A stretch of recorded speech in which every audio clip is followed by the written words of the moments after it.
Hello students, कैसे हैं आप सभी लोग। मैं पूरी उम्मीद करता हूं कि आप सभी लोग बढ़िया। मैं भी यहां पर मजे में। हम लोग के पास चल रहा है one of the easiest paper, strategic management, 50 marks के लिए।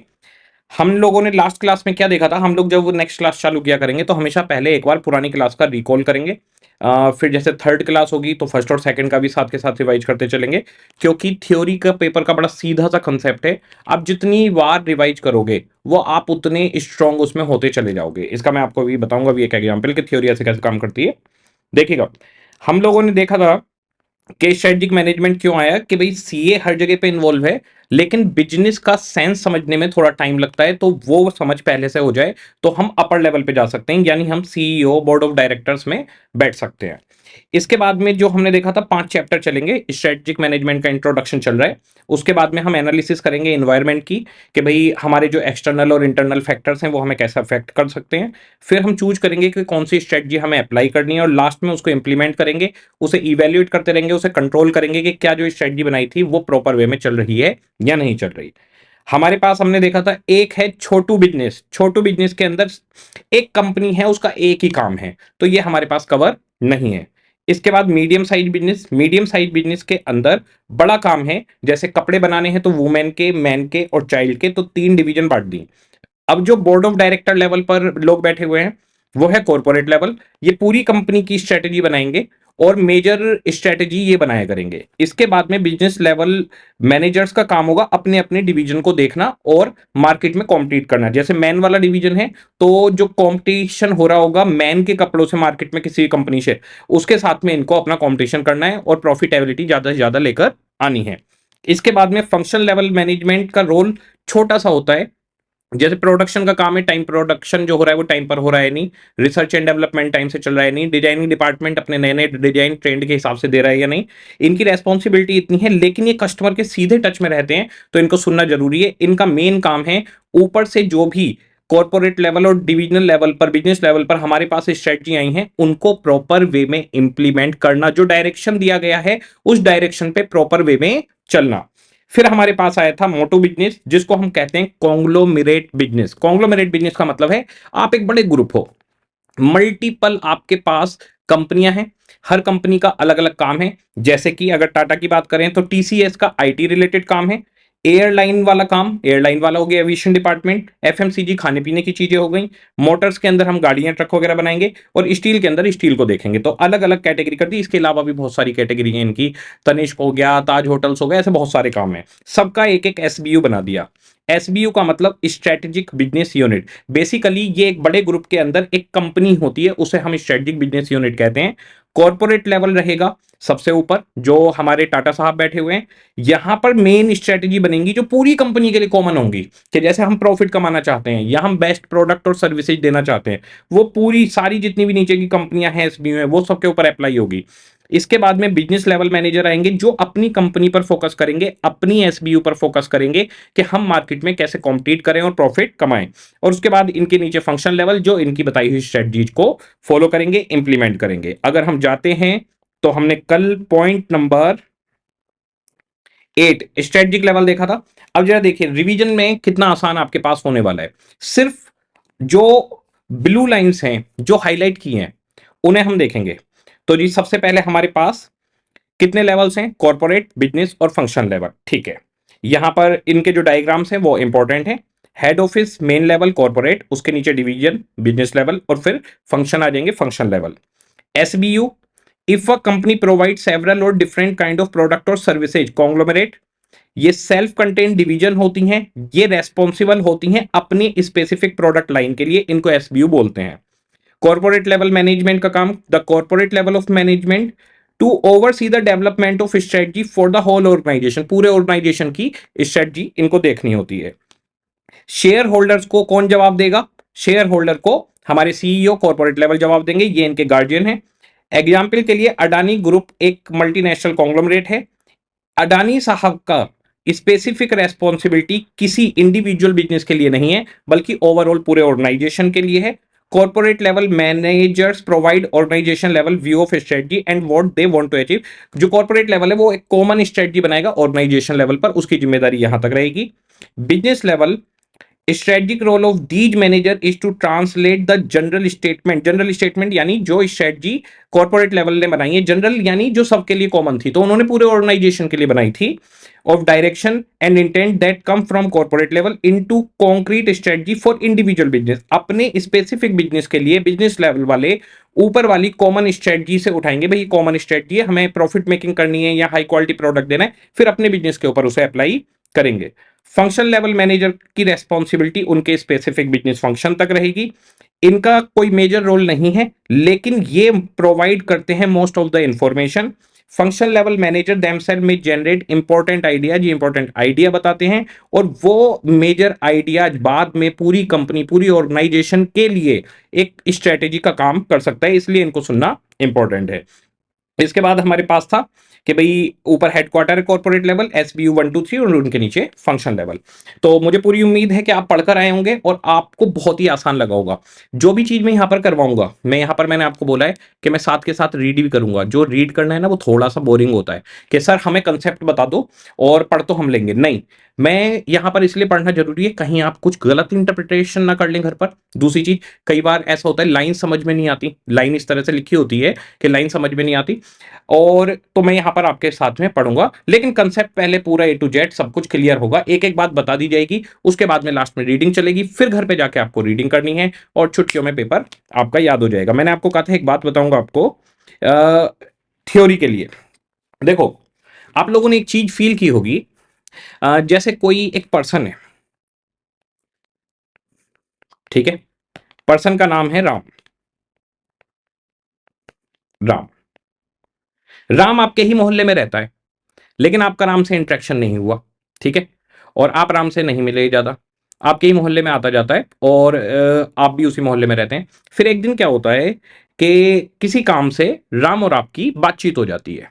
अब राम से आपका इंटरेक्शन हो गया है, जैसे ही राम से आपका इंटरेक्शन हो गया, आपका दिमाग देखिए कैसे काम करता है। फिर आप देखना, आपको राम रोज मोहल्ले में 2 बार आता जाता दिखेगा, जो पहले एक बार भी नहीं दिख रहा था।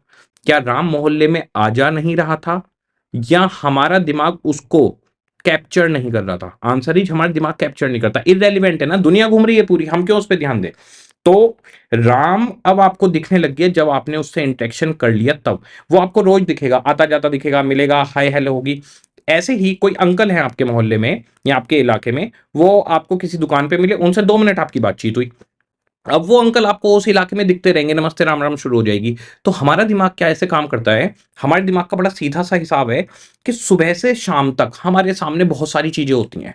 12-15 घंटे हम घर में मतलब सोने खाने के अलावा 12-15 घंटे इंटरेक्शन में अगर रहते हैं किसी चीज के, तो हमारे दिमाग में 50 तरीके की चीजें सामने आ रही हैं और जा रही हैं। दिमाग ये कहता है कि जो इंपॉर्टेंट चीज है उसे स्टोर कर लो, और जो इंपॉर्टेंट चीज नहीं है उसको छोड़ दो। तो हमारे दिमाग में सामने कोई चीज आई गई, हमें कोई ध्यान नहीं रहेगा। लेकिन अगर आपने अपने दिमाग के अंदर उसको स्टोर करना है, तो हमें उस पर कॉन्सेंट्रेशन करना पड़ेगा। कॉन्सेंट्रेशन कैसे होगा, जैसे आपने एक लाइन पढ़ी, भाई हमने एक लाइन पढ़ी भाई कि भाई function level manager provide most of the information, ठीक है जी, ये लाइन पढ़ी और हम आगे बढ़ गए। मैंने यहां पर पढ़ाया और आपने घर पे जाके नहीं पढ़ा, ठीक है जी, एक बार पढ़ा, ठीक है, फिर अगले दिन अगली क्लास में अगली चीजें चल रही हैं, फिर उससे अगली क्लास में अगली चीज चल रही हैं, तो ये चीज आप भूल जाओगे। आप कोई भी सब्जेक्ट उठा के रिवाइज करना शुरू करना, आप देखोगे कि ऐसा लगता है कि राइटिंग तो हमारी है, सब कुछ हमारा है, पर यार ये पढ़ा कब था। लेकिन जब आप उस सब्जेक्ट को फिर दोबारा से पढ़ना चालू करते हो, तो आपको चीजें रिकॉल होने लग जाती हैं। तो हमारे पास दिमाग इस तरीके से काम करता है, मेनली थ्योरी के लिए, कि आप जिस चीज को बार बार पढ़ते हो वो दिमाग में स्टोर हो जाती है, फिर वो लाइफ टाइम के लिए याद हो जाता है। आपने 2 बार 3 बार इसे पढ़ लिया कि function level manager main information provide करते हैं, कस्टमर के साथ होते हैं, आप ये चीज फिर लाइफ टाइम नहीं भूलोगे। यानी कि हमारे पास अगर ध्यान नहीं दिया तो हम 3-4 दिन बाद ही भूल जाएंगे, लेकिन हमने दूसरी या तीसरी बार अगर रीड कर लिया तो वो लाइफ टाइम के लिए हमें याद हो जाएगी। तो थ्योरी का सीधा सा हिसाब है कि आपको इसे मैं जब क्लास में करवाऊंगा उसके बाद घर पे जाके जरूर पढ़ना है, और मैं गारंटी देता हूं 15 to 20 मिनट से ज्यादा आपको नहीं लगेंगे और आपको बिल्कुल दिमाग में सेट हो जाएगी। इवन आपको एक बात बताता हूं, कुछ बच्चों ने एक देखा चीज देखी होगी कि हम बहुत अच्छे से अगर पढ़ाई करके जाते हैं, तो एग्जाम में अगर हमारे सामने क्वेश्चन आता है ना, तो अगर हम उसको ध्यान से याद करें तो हमारे सामने ना पेज आ जाता है, जिस पेज पे हमने वो पढ़ा था वो पेज सामने आ जाता है कि उस पर क्या लिखा हुआ था, हम उसको विजुलाइज कर सकते हैं। ऐसा आई डोंट नो सारे बच्चे कर पाते हैं नहीं, पर मोस्ट ऑफ द बच्चों के साथ ऐसा होता है कि बहुत अच्छे से अगर याद किया है तो वो पेज उनके सामने आ जाते हैं। तो हमारे दिमाग में क्या है, वो चीज कैप्चर हो जाती है, फिर दिमाग उसे छोड़ता नहीं है, फिर उसे छोड़ने में सालों साल लगेंगे।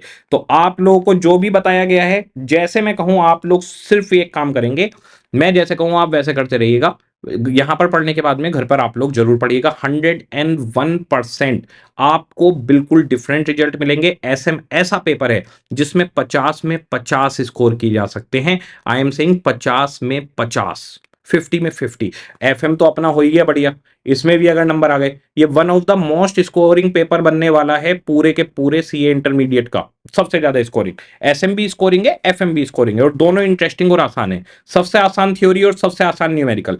सबसे आसान न्यूमेरिकल एफएम, सबसे इंटरेस्टिंग न्यूमेरिकल एफएम, सबसे आसान थ्योरी एसएम, सबसे इजी एसएम। तो ये 100 नंबर ऐसे हैं जिसमें से आप 70-80 बड़े मजे में स्कोर कर सकते हो। ठीक है, अब आज हम लोग देखने वाले हैं कि प्रमोटर से शुरू करते हैं। देखिए, एक प्रमोटर है, वो कंपनी के अंदर आता है प्रमोटर, और हम एक बिजनेस स्टार्ट कर रहे हैं। ठीक है जी, बिजनेस स्टार्ट कर रहा है, एक प्रमोटर आता है। तो जब प्रमोटर आता है, कोई बिजनेस स्टार्ट करता है, आप एक बात बताइए, आपने फंड्स रेज किए या अपने पास से फंड्स लेकर आए और कोई बिजनेस स्टार्ट कर रहे हो, तो बिजनेस स्टार्ट करते पर आपकी एक थिंकिंग होगी कि आखिर आप करना क्या चाहते हो, आप किस तरीके का बिजनेस करना चाहते हो, किस प्रोडक्ट को बनाना चाहते हो, किस तरीके के कस्टमर को सर्व करना चाहते हो, किस मार्केट में सर्व करना चाहते हो, और टेक्नोलॉजी क्या अडॉप्ट करना चाहते हो। तो जब प्रमोटर आता है तो इसके पास एक आइडिया होता है, उस आइडिया से मिलती जुलती एक सोच होती है, एक थॉट प्रोसेस है। तो जो आपकी थिंकिंग है, जो सोचकर आपने कंपनी चालू की है, जो भी आपका आइडिया है, आपकी थॉट है, that is called as vision. इस विजन के ऊपर ही फिर ये कंपनी पूरा काम करती है। तो हमें सबसे पहले क्या करना है, हम किस तरीके का बिजनेस करना चाहते हैं, बिजनेस स्टार्ट करने से पहले ये सोचना होगा। स्ट्रेटेजिक मैनेजमेंट बाद में शुरू होता है, सबसे पहले विजन आता है। आपको ये सोचना होगा कि आखिर आपको करना क्या है, ये विजन बिल्कुल क्लियर होना चाहिए। यही आपके पूरे ऑर्गेनाइजेशन का डिजाइन सेट करवाएगा, ऊपर से लेकर मैनेजमेंट के, नीचे से लेकर जितने भी मैनेजमेंट है, स्टाफ है, ये विजन उनके पास पहुंचेगा। उसी विजन को फॉलो करते हुए ये सारे लोग काम करेंगे। जो बिजनेस की एसेट्स खरीदी जाएंगी, जो रिसोर्सेज होंगे, वो सब इस विजन के ऊपर ही क्रिएट किए जाएंगे। तो जैसे हमारे पास, हम लेते हैं कि एक कंपनी उठाते हैं, उसके विजन की बात करेंगे आराम से। जैसे कि एप्पल है, एप्पल का विजन था कि हमें हाई क्वालिटी प्रोडक्ट्स देने हैं, टेक्नोलॉजिकली हाई क्वालिटी होने चाहिए। ठीक है जी, इसके बाद में हमारे टेस्ला साहब आ गए। मैं टेस्ला कार वाली कंपनी की बात कर रहा हूं। टेस्ला ने क्या सोचा कि हम हाई क्वालिटी कार बनाएंगे जो ईवी की होगी, इलेक्ट्रॉनिक व्हीकल होगा। ठीक है, तो ये विजन लेकर चल रहे हैं कि हम लोगों को भाई हमें गाड़ियां बनानी है, और इन्होंने विजन लिया कि हमें हाई क्वालिटी प्रोडक्ट बनाने हैं जो आईटी रिलेटेड हो, जिसमें हार्डवेयर और सॉफ्टवेयर हो। तो इनका जो एप्पल का विजन था वो था कि हम हाई क्वालिटी प्रोडक्ट बनाएं। ठीक है जी, हाई क्वालिटी प्रोडक्ट, ओके, जिसमें हम हार्डवेयर, सॉफ्टवेयर, टेक्नोलॉजी, इन सब का इस्तेमाल करेंगे। ठीक है जी, इसके बाद में हमारे पास में टेस्ला साहब ने सीधा सोचा कि भाई मैं तो कार बनाऊंगा। ओके, ये कार कैसी होगी, ये ईवी होगी। कैसे क्लाइंट एज को हम लेके चलेंगे, हाई क्लाइंट को हम लेके चलेंगे, प्रीमियम क्लाइंट को हम लेके चलेंगे। मार्केट क्या रहेगी, हम पूरी दुनिया में इस गाड़ी को बनाकर बेचेंगे। इसके बाद में बात करते हैं एलआईसी। एलआईसी ने कहा कि हम एक फाइनेंशियल कॉन्ग्लोमरेट बनाएंगे, यानी कि हम फाइनेंस से रिलेटेड अलग अलग जितने भी बिजनेस हैं वो सारे के सारे करेंगे। फिर पूछा गया एचडीएफसी बैंक से कि भाई तुम क्या करोगे। एचडीएफसी बैंक ने कहा कि हम high class, top class Indian bank बनाएंगे। ठीक है जी, इस तरीके का कोई सोच लेकर आइए, ये एक सिर्फ थॉट होगी। तो जो प्रमोटर होता है ना, उसके दिमाग में सिर्फ एक थॉट आती है कि आपको आखिर जाना किस लाइन में है। फिर उसके बाद वो कंसाइज होता है, फिर उसके बाद मिशन चालू होगा। फिर उसके बाद में गोल्स एंड ऑब्जेक्टिव्स आएंगे। ये सीक्वेंस में भी एक एक चीजें चलेंगी।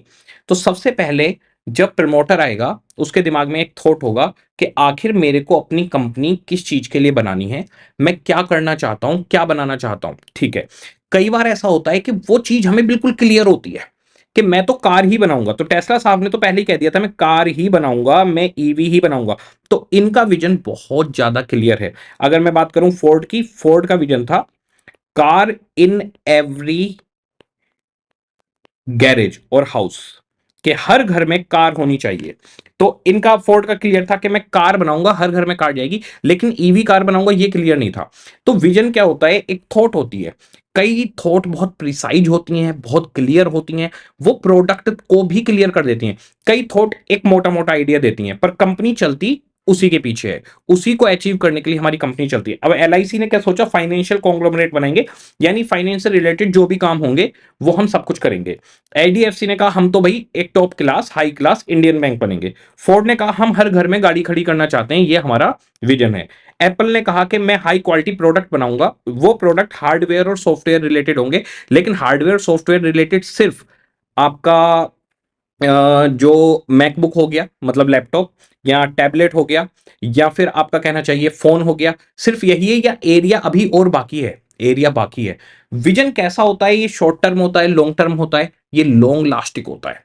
कंपनी शुरू से लेकर आखिरी तक उसी विजन के ऊपर चलती है कि भाई हमारा ये विजन है, पूरी जिंदगी वो उस विजन के ऊपर ही काम करती है। ये लॉन्ग टर्म होता है, कंपनी उसी के ऊपर चलती रहेगी। तो हमारे पास जो विजन है वो एक थॉट है, जो हमारी कंपनी में हम क्या बिजनेस करना चाहते हैं, हम कहां पहुंचना चाहते हैं, हमारा फ्यूचर क्या होगा, इस बिजनेस को स्टार्ट करके हम कस्टमर्स को क्या देना चाहते हैं, हम प्रॉफिट कमाना चाहते हैं किस प्रोडक्ट को बनाकर, किस मार्केट में जाकर, और टेक्नोलॉजी को क्या लेंगे। तो इसमें कहा गया कि जो विजन होता है, विजन का ओरिएंटेशन रहेगा product, customer, market and technology. ये चार चीजें आप विजन के अंदर कवर करते हैं तो आपका विजन एकदम परफेक्ट हो गया। प्रोडक्ट यानी क्या प्रोडक्ट बनाओगे, ठीक है। कस्टमर यानी किस कस्टमर को आप टारगेट करोगे। मार्केट यानी किस मार्केट में, यानी आप सिर्फ इंडिया में बनाना चाहते हैं, यूएसए में बनाना चाहते हैं, पूरी दुनिया को मार्केट लेके चलते हैं। और टेक्नोलॉजी, आप कौन सी टेक्नोलॉजी को इस्तेमाल इसमें करने वाले हैं। तो टेक्नोलॉजी के आगे अब जैसे हम बात करते हैं कारों की, तो विजन प्रोडक्ट क्या बनाओगे जी, कार बनाएंगे, ठीक है। कस्टमर क्या होगा, प्रीमियम कस्टमर होगा, हम मीडियम सेगमेंट के लिए नहीं है। ओके, अगर एप्पल से पूछा जाए तो उन्होंने फोन बनाए, उन्होंने लैपटॉप बनाए, ओके, और आईपॉड, ये वो 50 सारी चीजें, आई वॉच, ठीक है। कस्टमर प्रीमियम टारगेट किया, ठीक है। एलआईसी की बात करें तो इन्होंने क्या करा, इन्होंने इंश्योरेंस दिया, इन्होंने हाउसिंग लोन्स दिए, और इन्होंने मेन इनकी एलआईसी का काम चलता है इंश्योरेंस से सबको सिक्योर्ड किया, ठीक है। इन्होंने कस्टमर कौन सा लिया, इन्होंने प्रीमियम कस्टमर नहीं लिया, इन्होंने प्रीमियम, मीडियम, स्मॉल, यानी हर तरीके के कस्टमर को टारगेट किया। छोटे से छोटे आदमियों को कहा जाता है कि भाई छोटी सी 500 रुपए सालाना का प्रीमियम जाएगा, एलआईसी करवा लो, सेफ हो जाओगे, सिक्योरिटी रहेगी। और एलआईसी ऐसी पॉलिसी देता है जिस पर आपको रिटर्न भी मिलती है, यानी कि जिंदगी के साथ ही और जिंदगी के बाद भी, इनका नारा है, सुनने में तो बड़ा अजीब लगता है पर मार्केटिंग देखिए, जिंदगी के साथ भी जिंदगी के बाद भी।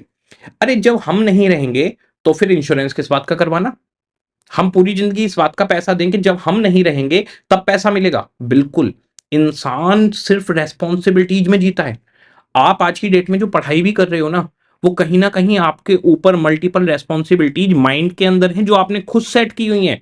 हो सकता है कि आपके पेरेंट्स ने आपसे कभी ना कहा हो कि तुम कमाने जाओ, तुम कुछ करो, लेकिन आपके मन में होगा कि मुझको अच्छा करना है, मुझको अच्छे से पढ़ाई करनी है, अच्छी जॉब पर जाना है। और हर बच्चे का सीए की कॉन्वोकेशन होती है, आप कॉन्वोकेशन की मोस्ट ऑफ द फोटो देख लेना, बच्चे अपने पेरेंट्स के साथ डिग्री लेने आते हैं। आप इमोशन देखिए, आप इस देश की जो संस्कृति है उसे देखिए, उसके रिचुअल्स को देखिए, सोच को देखिए, कि बच्चे अपने पेरेंट्स के साथ डिग्री लेने आते हैं, यानी कि वो उनको प्राउड फील कर, उनको लगता है कि हाँ उन्होंने अचीव किया, और माँ बाप को भी लगता है कि बस यही तो चाहिए था।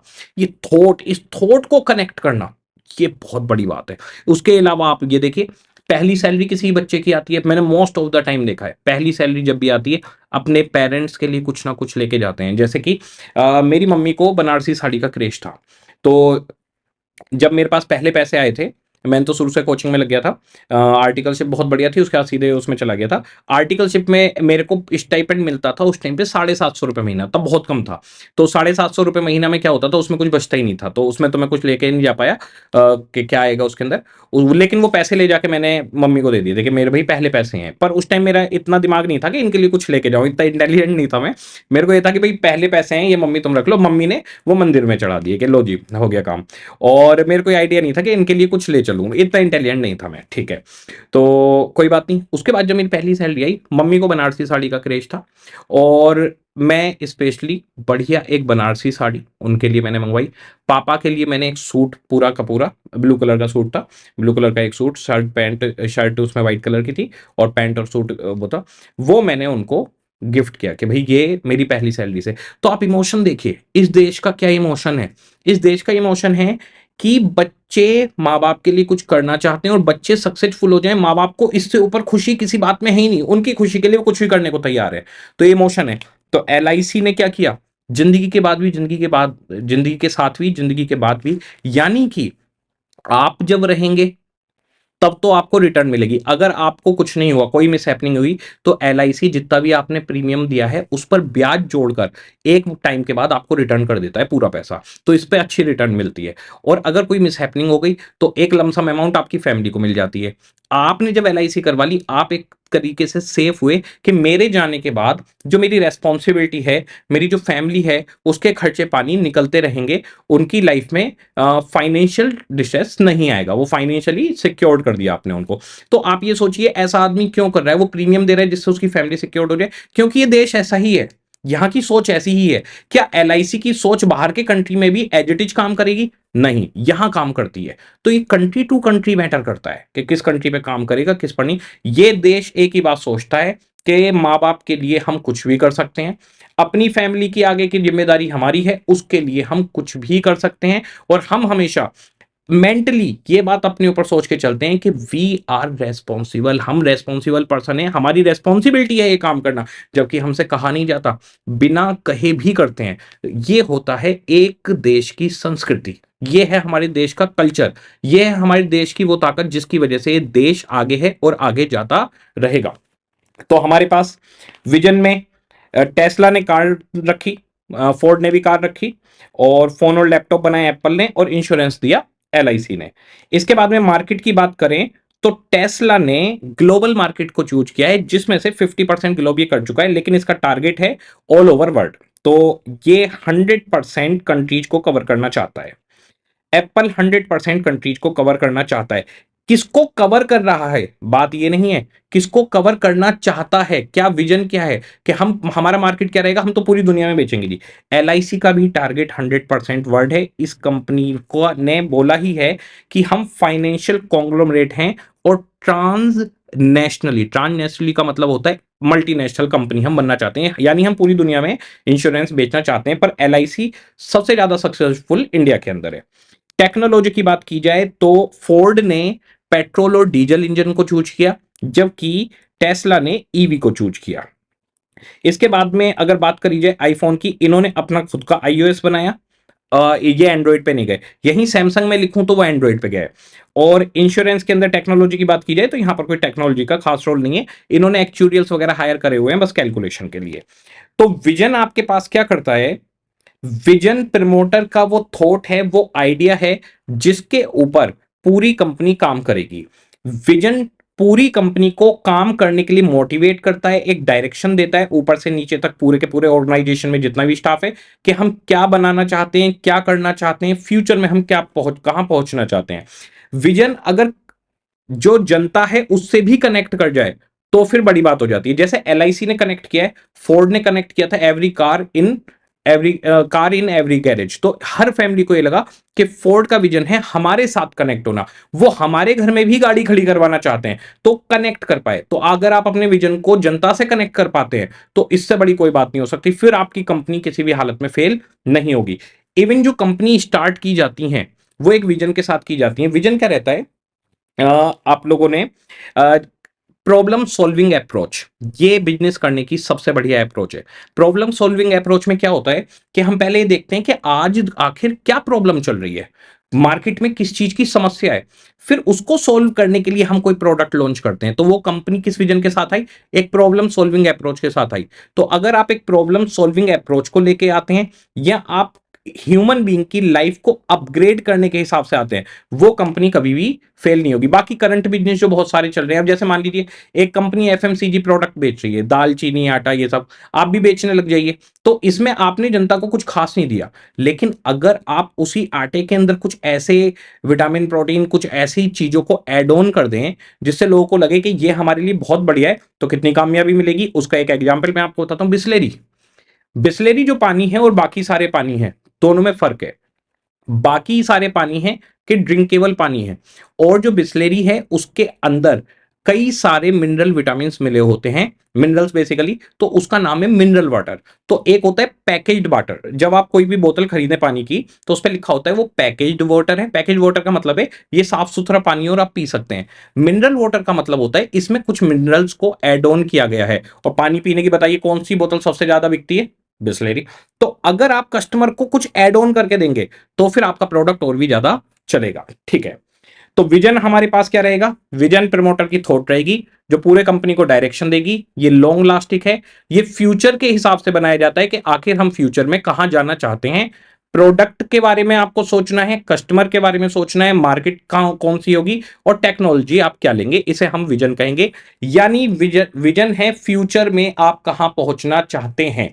ये कंपनी का ब्लूप्रिंट है, कंपनी के फ्यूचर का ब्लूप्रिंट है। ब्लूप्रिंट का मतलब होता है एक चीज को सोचना कि भाई हम इस तरह से पहुंचेंगे, एक रास्ते को तय करना।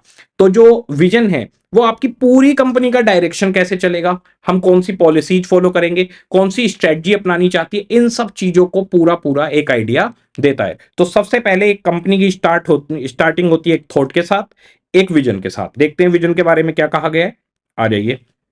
विजन विजन विजन विजन, आ जाओ भाई। विजन देखिएगा, विजन के बारे में पढ़ते हैं पेज नंबर 1.10 पर। बहुत सिंपल है, top management views about the company direction. तो टॉप मैनेजमेंट कंपनी किस डायरेक्शन में जाना चाहती है, एंड प्रोडक्ट क्या होगा, कस्टमर क्या होगा, मार्केट क्या होगा, टेक्नोलॉजी क्या होगा, focus constitute the strategic vision of the company. बिल्कुल simple definition.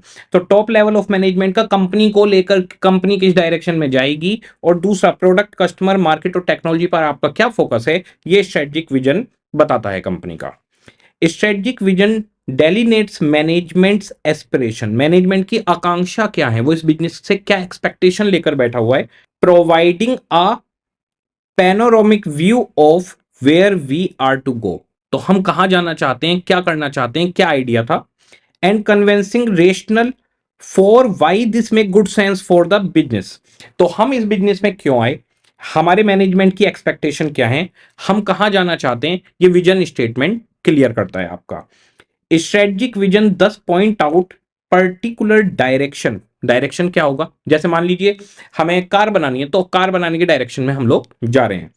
Chart a strategic path to be followed in future, पूरे फ्यूचर में हम क्या चीज फॉलो करेंगे उसका एक स्ट्रेटेजिक पाथ तैयार कर देता है। And moulding organisation identity, moulding का मतलब शेप देना, एक आइडेंटिटी, जो ऑर्गेनाइजेशन है उसको आइडेंटिटी को एक शेप देता है कि भाई फोर्ड कंपनी क्या है, ये मोटर्स बनाते हैं, ठीक है।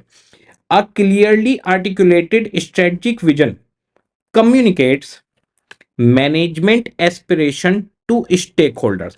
तो एक विजन अगर क्लियरली बताया गया है तो मैनेजमेंट ने क्या सोचकर कंपनी चालू की है, ये स्टेक होल्डर्स को क्लियर पता चल जाता है। जैसे फोर्ड का क्लियर है कि भाई ये कार बनाते हैं और ये कार बनाकर देंगे। स्टेक होल्डर्स के अंदर कौन कौन आएगा, स्टेक होल्डर के अंदर हमारे शेयर होल्डर, हमारे जो भी हमारे बैंक हैं, जो भी हमारे कस्टमर हैं, हमारे एम्प्लॉयज हैं, हमारे सप्लायर हैं, गवर्नमेंट है, हमारे ऑर्गेनाइजेशन से कनेक्टेड सारे लोग किसी भी तरीके से जिनका इंटरेक्शन है वो इंटरनल हो या एक्सटर्नल हो, स्टेक होल्डर्स के अंदर आ जाते हैं। तो स्टेक होल्डर्स को मैनेजमेंट का क्लियर है कि भाई ये कंपनी ये काम करती है, ये कंपनी इस डायरेक्शन में जा रही है, इसकी सोच इस तरह की है, okay. And help steer the energies of company personal in a common direction. तो हमारी कंपनी के जितने भी एम्प्लॉयज हैं उनको एक कॉमन डायरेक्शन में ले जाने में विजन हेल्प करता है।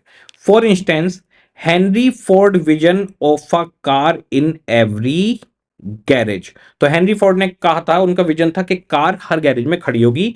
Had power because it captured the imagination of others. दूसरों की इमेजिनेशन भी कैप्चर कर ली, क्योंकि हर बंदे को लग रहा था यार फोर्ड तो हमारे बारे में सोच रहा है, हमारे गैरेज में भी कार खड़ी करवाएगा। जिसके भी गैरेज में कार नहीं है उसको लग रहा है, जो कार खरीदना चाहता है, मेहनत कर रहा है, कि फोर्ड की थॉट कितनी बढ़िया है, उस कंपनी के साथ अब ये मिक्स हो जाएगा। अब इनके जो कस्टमर्स हैं, जो फ्यूचर कस्टमर हो सकते हैं, वो सब कनेक्टेड हो जाएंगे और इस कंपनी को बहुत फायदा होगा। Added internal effort to mobilize the Ford Motor Company resources and served as a reference point for gauging the merits of company strategic action। Gazing का मतलब होता है किसी चीज को मेजर करना। तो ये क्या करेगा, इंटरनल एफर्ट्स उसमें हेल्प करेंगे। अब क्योंकि कंपनी ने क्या करा, दूसरे को, कस्टमर को, जो फ्यूचर कस्टमर हो सकता है या एग्जिस्टिंग कस्टमर है, जितने भी पीपल है, उनको ये बता दिया कि हम हर गैरेज में कार खड़ी करना चाहते हैं। सोचिए इसके शेयर्स कितने मार्केट में बिकने लगे होंगे, क्योंकि इस कंपनी की सोच ब्रॉड है, ये कस्टमर्स के साथ कनेक्ट हो रहा है, हर किसी के घर में कार पहुंचाना चाहता है। इससे इकोनॉमिकली हर फैमिली कितनी स्ट्रांग हो जाएगी। देखो घर में कार तो होनी चाहिए ना, हर जिसके भी घर में कार नहीं है वो ये बात सोचता है कि घर में यार एक गाड़ी लेनी है जिससे हम पूरी फैमिली साथ में जा सकें। कनेक्ट कर दिया इमोशंस को। ओके, अब इसके बाद में स्टडी मेट ने एचडीएफसी बैंक का, एलआईसी का और एप्पल का विजन बताया है। एचडीएफसी बैंक का विजन है a world class Indian bank. तो हम एक वर्ल्ड क्लास इंडियन बैंक बनना चाहते हैं, ठीक है। एलआईसी का विजन है ट्रांसनेशनली यानी international competitive financial conglomerate of significance to society and pride of India. ठीक है, हम इंडिया का प्राइड बनना चाहते हैं और फाइनेंशियल कॉन्ग्लोमरेट मल्टीनेशनल लेवल पे बनना चाहते हैं। एक मल्टीनेशनल कंपनी बनेंगे हम इन फ्यूचर, सारी कंट्रीज में हम सर्व करेंगे। ये विजन है। विजन लॉन्ग लास्टिंग होता है, उसे पाने में समय लगता है। एप्पल का कहना है, एप्पल का जरा विजन देखिए, we believe that we are on the face of the earth to make great products and that is not changing. इनका विजन है कि हम ये मानते हैं कि हम अर्थ पे गुड ग्रेट प्रोडक्ट्स देने के लिए, और ये कभी चेंज नहीं होगा। इनका विजन क्लियर है कि एप्पल हमेशा हाई क्वालिटी प्रोडक्ट ही देगा। LIC pride of India word लिखा है, यानी इंडिया को सबसे पहले लेके चलेगा और फाइनेंशियल कॉन्ग्लोमरेट ग्लोब लेवल पर बनेगा, ठीक है। और एचडीएफसी का है कि हम एक वर्ल्ड क्लास बैंक बनेंगे, लेकिन बैंक हम इंडियन ही रहेंगे, इंडियन बैंक बनेंगे। ओके, तो विजन क्या कहता है, जब आप विजन बनाते हो आपका एक आइडिया कि आप आखिर क्या करने आए, कि भाई हम वर्ल्ड क्लास इंडियन बैंक बनने आए हैं, हम एक कॉन्ग्लोमरेट बनेंगे फाइनेंशियल, यानी फाइनेंशियल सारे प्रोडक्ट हम प्रोवाइड करेंगे। एलआईसी, एप्पल, हम ग्रेट प्रोडक्ट प्रोवाइड करेंगे और ये हमारा चेंज नहीं होगा। ये है विजन। तो विजन आपका, अगर हम इसको समराइज करें, बड़ी छोटी सी डेफिनेशन है, तो विजन को अगर हम देखें तो विजन बड़ा क्लियर है। कंपनी किस डायरेक्शन में जानी है मैनेजमेंट के हिसाब से, प्रोडक्ट, कस्टमर, मार्केट और टेक्नोलॉजी फोकस आपका क्या है, आप कहां जाना चाहते हैं, where we are to go. Strategic vision क्या करेगा, डायरेक्शन बताएगा, आपको पाथ बताएगा आगे जाने का, आपके ऑर्गेनाइजेशन की आइडेंटिटी को शेप देगा कि आप इस तरीके के ऑर्गेनाइजेशन है, आप टीवी मैन्युफैक्चरर हैं, आप कार मैन्युफैक्चरर हैं, या आप आईटी कंपनी है, वो शेप दे देगा। अगर आपने क्लियरली विजन को बताया, क्लैरिटी है उसके अंदर, तो मैनेजमेंट की जो एस्पिरेशन है वो स्टेक होल्डर तक पहुंच जाएंगी विजन को पढ़कर ही। और जो भी कंपनी की एनर्जी है पर्सनल की, वो एक कॉमन डायरेक्शन में काम करेगी। इसके बाद में इनके विजन आ गए। अब essential of strategic vision, essential क्या क्या हो सकते हैं। एसेंशियल बहुत ही सिंपल है। सबसे पहली चीज, विजन एक क्रिएटिव चीज है। देखो कोई भी कंपनी में आप किसी सोच के साथ कोई बिजनेस स्टार्ट करते हो तो ये क्रिएटिविटी का पार्ट है कि आपने सोचा कि हम आखिर कहां जाना चाहते हैं, क्या करना चाहते हैं, फ्यूचर क्या होगा। एक बिजनेस स्टार्ट करते हुए बहुत दूर की सोच रखना, तो ये क्रिएटिव है। ये इंटेलिजेंट एंटरप्रेन्योरशिप का एक एक्सरसाइज है, यानी हिस्सा है। एक इंटेलिजेंट एंटरप्रेन्योरशिप ही इतनी दूरदर्शिता वाली बात सोच सकते हैं। इसके अलावा विजन ऐसा होना चाहिए जो लोगों के अंदर जोश भर दे। एंथुजियाज्म यहां पर बोला गया है कि एंथुजियाज्म, जोश भर दे कि हाँ भाई हम ये करेंगे, हम हर घर में गाड़ी पहुंचाएंगे, हम वर्ल्ड क्लास इंडियन बैंक बनेंगे, हम ग्रेट प्रोडक्ट बनाएंगे। विजन जोशीला होना चाहिए, एम्प्लॉइज के अंदर जोश भर दे, यस ये करेंगे। जैसे नमित अरोड़ा क्लासेस का विजन है कि पेपर को आसान बनाना। हमारा सिर्फ एक ही विजन है, पेपर को आसान बनाना और बच्चों के नंबर आए, तो क्या पेपर को आसान बना देंगे, नंबर लेकर आएंगे, यस। इसके अलावा विजन ऐसा होना चाहिए जो डायरेक्शन कंपनी को दे पाए क्लियर वे में। तो हमारे एसेंशियल में क्रिएटिव थॉट है, इंटेलिजेंट एंटरप्रेन्योरशिप की एक्सरसाइज है, एंथुजियाज्म क्रिएट करने वाला है और क्लियरली बताएगा कि डायरेक्शन कंपनी का क्या होगा, ऑर्गेनाइजेशन किस तरफ आगे बढ़ने वाला है। This is called as vision. बहुत ही सिंपल है, बहुत आसान। विजन के बाद में हमारे पास दूसरी चीज आती है मिशन। अब जरा देखिए भाई, विजन तो आ गया कि भाई एक सोच आ गई, एक थॉट आ गई कि हम क्या करना चाहते हैं। इसके बाद में दूसरी चीज आती है मिशन। मैं दोनों को कनेक्ट करके बताऊंगा। पहले मैं मिशन के बारे में हल्की फुल्की बात करूंगा। मिशन बहुत इंपॉर्टेंट है। पहले तो सबसे पहले विजन आएगा, विजन के बाद ही स्ट्रेटेजिक मैनेजमेंट शुरू होता है। जब आपको पता ही नहीं आपको बिजनेस क्या करना है, तो फिर आपका बिजनेस कैसे स्टार्ट होगा। तो क्या बिजनेस करना है, फ्यूचर में कहां जाना चाहते हो, कंपनी स्टार्ट क्यों की है, it is called as vision. पूरी कंपनी को एक डायरेक्शन देता है, ठीक है। मिशन है आपका प्रेजेंट, आखिर आप अभी क्या कर रहे हो। तो जैसे मैं नाम देता हूं, टेस्ला, एप्पल, LIC, HDFC, ठीक है। ओके, यहां पर मैं लिखता हूं विजन, शॉर्ट में लिखूंगा, ठीक है। अब टेस्ला का विजन था कि हम सुप्रीम टेक्नोलॉजी, इनोवेशन देंगे। तो इन्होंने एक विजन रखा कि हम जी इनोवेशन देंगे पूरी कंट्री को, वो पूरे ग्लोब को। एप्पल ने कहा हम ग्रेट प्रोडक्ट बनाएंगे जी, और ये बात हम बदलेंगे नहीं। ओके जी। LIC ने कहा हम फाइनेंशियल कॉन्ग्लोमरेट बनाएंगे, यानी हर तरीके का फाइनेंशियल प्रोडक्ट हम सर्व करेंगे। HDFC ने कहा हम वर्ल्ड क्लास इंडियन बैंक बनेंगे। ओके, ये हो गया विजन। ये कंपनी खुलते के टाइम की सोच है, ये लॉन्ग लास्टिंग होती है और पूरी कंपनी इसी पे चलती है life time. Life time company company का एक जो सेटअप होता है ना, जो फाउंडेशन है, आप कह सकते हैं ये फाउंडेशन स्टेटमेंट है। विजन एक फाउंडेशन स्टेटमेंट है। जो आपने कंपनी चालू करी तो आपका विजन क्या था। जैसे मैं अगर आप लोगों से पूछूं, यहां पे मैं एक CA स्टूडेंट लिखता हूं, ये बिजनेस से रिलेटेड नहीं है, लेकिन अगर मैं आपसे पूछूं कि आपका विजन क्या है और मिशन क्या है, आपको विजन और मिशन में फर्क पता चल जाएगा। आप कहेंगे कि आपका मिशन है CA बनना, राइट। आज की डेट में तो आप ये बोलेंगे कि आपका मिशन CA बनना है। क्या CA बनना लॉन्ग लास्टिंग एक ऑब्जेक्टिव है? नहीं सर, मेरा जो है मिशन है CA बन के प्रैक्टिस करना। अच्छा सर, मेरा मिशन है CA बन के जॉब करना। मैं आपको बता दूं, दुनिया के हर इंसान का अगर आप उठा के देखेंगे ना, तो उसका जो विजन मिलेगा ना, वो एक ही मिलेगा, वो है एक अच्छा इंसान बनना। इससे ऊपर कुछ नहीं है, एक अच्छा इंसान बनना, ये हमारा विजन होता है। ये विजन है लॉन्ग लास्टिंग। क्या एक अच्छा इंसान बनना एक शॉर्ट टर्म प्रैक्टिस है या लॉन्ग टर्म प्रैक्टिस है? बहुत जल्दी खत्म हो जाती है। बहुत, मैं आपको बताऊं, मैं सालों से अच्छा इंसान बनने की कोशिश कर रहा हूं, लेकिन मुझे अभी भी कभी कभी कुछ ना कुछ कमी अपने अंदर फील हो जाती है। आप लाइफ में कभी भी देखिएगा, विजन है अच्छा इंसान बनना, मेरी पूरी जिंदगी निकल जाएगी। आपको बोलना आ जाएगा, लेकिन कब क्या बोलना है ये सीखने में सालों साल लग जाते हैं। तो अगर आप एक अच्छे स्पीकर बनना चाहते हैं, आप एक अच्छे इंसान बनना चाहते हैं, तो उसमें बहुत टाइम लगता है। मेरे साथ में कई सारी चीजें हुई। ऐसा नहीं है मैं अभी भी एक अच्छा इंसान हूं, लेकिन मैं जितना अच्छा इंसान बनना चाहता हूं, शायद उसमें भी टाइम लगेगा। लाइफ में जब अलग अलग फेजेस आते हैं ना, तो इंसान धीरे धीरे सीखता है इस चीज को। जैसे कि शादी से पहले, पढ़ाई के टाइम पर अच्छा इंसान बनना क्या है, तो हम लोगों को छोटी छोटी सी बातें सिखाई जाती हैं। झूठ नहीं बोलना है। आपको एक टाइम पे पता चलेगा कई जगह तो झूठ भी बोलना पड़ता है। तो क्या हम झूठ बोलने से बुरे इंसान हो गए किसी जगह पे?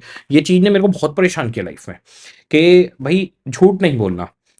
और तो क्या कहीं पे झूठ बोलना भी पड़ सकता है? तो क्या झूठ बोलना अच्छाई है या बुराई है?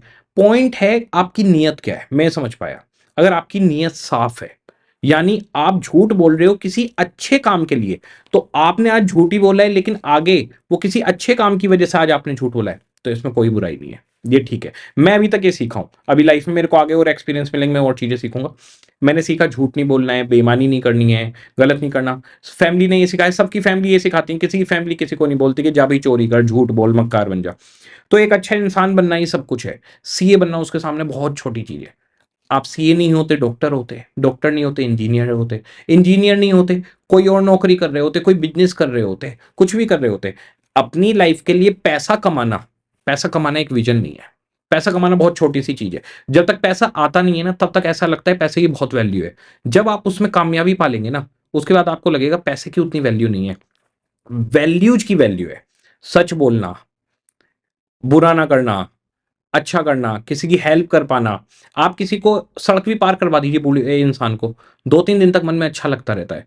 तो ये जो लाइफ में अगर आप एक सुकून की नींद लेना चाहते हैं, एक अच्छी ज़िंदगी जीना चाहते हैं, तो अपने जीवन का एक ही टारगेट रखिए कि आपको एक अच्छा इंसान बनना है, इससे ऊपर कुछ नहीं है। इसके ऊपर दुनिया में कुछ भी नहीं है।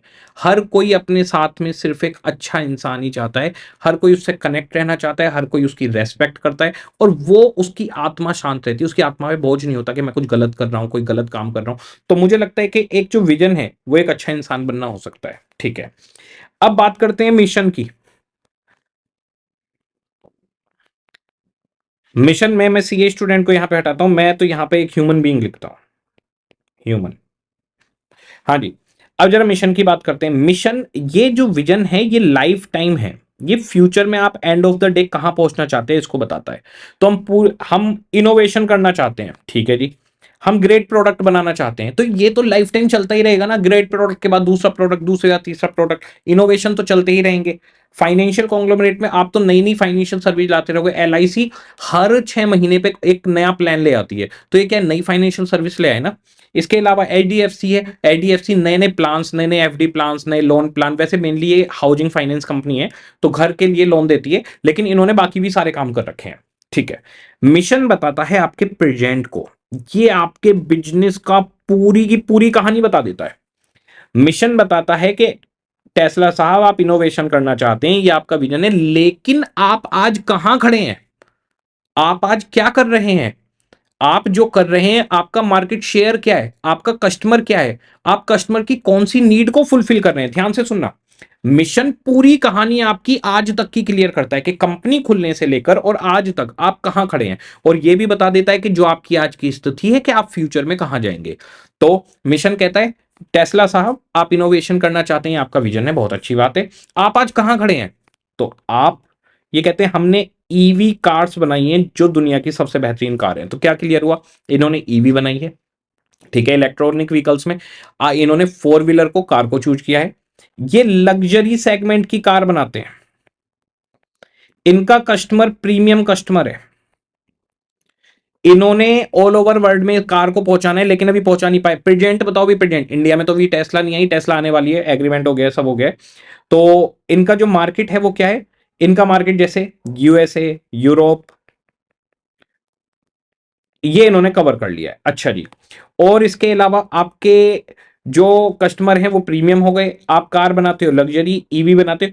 ईवी में कौन सी टेक्नोलॉजी यूज कर रहे हो, कौन सी बैटरी यूज कर रहे हो, वो लिथियम बैटरी है या वो ड्राई बैटरीज हैं, वो बताइए। आपकी कार के अंदर क्या क्या फीचर्स हैं, क्या डिफरेंस है बाकी कंपनियों से आपकी कार के अंदर, आपकी कार के ईवी के अलावा और अदर फीचर्स में क्या फर्क है, आपकी जो इंजन, जो मोटर है, उस मोटर का बाकी जो बाकी कंपनियां भी तो ईवी बना रही हैं, उनसे आप में क्या डिफरेंस है, आप उनसे कैसे ऊपर हो, उनसे कैसे बेटर हो, यानी जो भी इन्वायरमेंट आपके चारों तरफ है, आपके कॉम्पिटिटर्स हैं, आप उनमें बेटर कैसे हो, आपकी स्ट्रेंथ क्या है, वो मिशन के अंदर पता चलती है। आप अभी क्या कर रहे हो, आपका मार्केट शेयर कितना है अभी, आपका मार्केट शेयर 20% है, 30% है, 40% है, आपकी आरओआई कितनी है अभी, आप कितने रुपए सालाना कमा रहे हो, कितना डिविडेंड डिस्ट्रीब्यूट कर रहे हो, बिजनेस की पोजीशन आपकी क्या है, आपके आरएनडी डिपार्टमेंट के अंदर अभी क्या चल रहा है, जिससे पता चले कि आखिर आप फ्यूचर में क्या करने वाले हो। ये मिशन के अंदर क्लियर होता है। यानी मिशन बताता है हमारी एग्जिस्टिंग हर एक सिचुएशन, हमारा कस्टमर कौन है, हम किस नीड को सर्व कर फुलफिल कर रहे हैं कस्टमर की, हमारा मार्केट क्या है, हमारा एग्जिस्टिंग बिजनेस क्या है। तो बिजनेस अभी ईवी कार है, इनोवेशन की बात हुई थी, लेकिन ईवी कार बना रहे हो, और भी बहुत सारी चीजें इनोवेशन में हो सकती है, मैं अभी कार को ही लेके चल रहा हूं, ठीक है। तो हम अभी क्या बिजनेस करते हैं, कार बना रहे हैं, ईवी की कार बना रहे हैं। आरएनडी डिपार्टमेंट में काम चल रहा है कि हम क्या करेंगे, अब सोलर सिस्टम से कार चलाएंगे जी। तो आरएनडी डिपार्टमेंट बताएगा फ्यूचर में क्या प्रोडक्ट बनाने वाले हैं, आप किन कस्टमर्स को सर्व कर रहे हैं, तो प्रीमियम कस्टमर को ही सर्व कर रहे हैं आप अभी। आपका मार्केट शेयर कितना है जी, मेरा 20-30% मार्केट शेयर, ओके जी। आपकी आरओआई कितनी है, आपकी स्ट्रेंथ क्या है, आपके यहां पर कंपनी में काम करने वाले जो स्टाफ है वो कितने स्किल्ड हैं। तो आपका जो एग्जिस्टिंग बिजनेस अभी चल रहा है वो है मिशन। तो मिशन स्टेटमेंट बताता है कि हमारी एग्जिस्टिंग बिजनेस पोजीशन क्या है। अब जैसे मैं बात करूं एप्पल की, तो एप्पल अभी लैपटॉप बनाता है, एप्पल मोबाइल बनाता है, मैं दो चीज़ों को लेके चलता हूँ, है ना? ऐसे तो फिर आई वॉच, आई बहुत सारी चीज़ें आ जाएँगी। तो आईफ़ोन बनाता है, लैपटॉप बनाता है, इनकी स्पेसिफ़िकेशन है कि इन्होंने अपना एक आईओएस अपना ऑपरेटिंग सिस्टम डेवलप कर रखा है।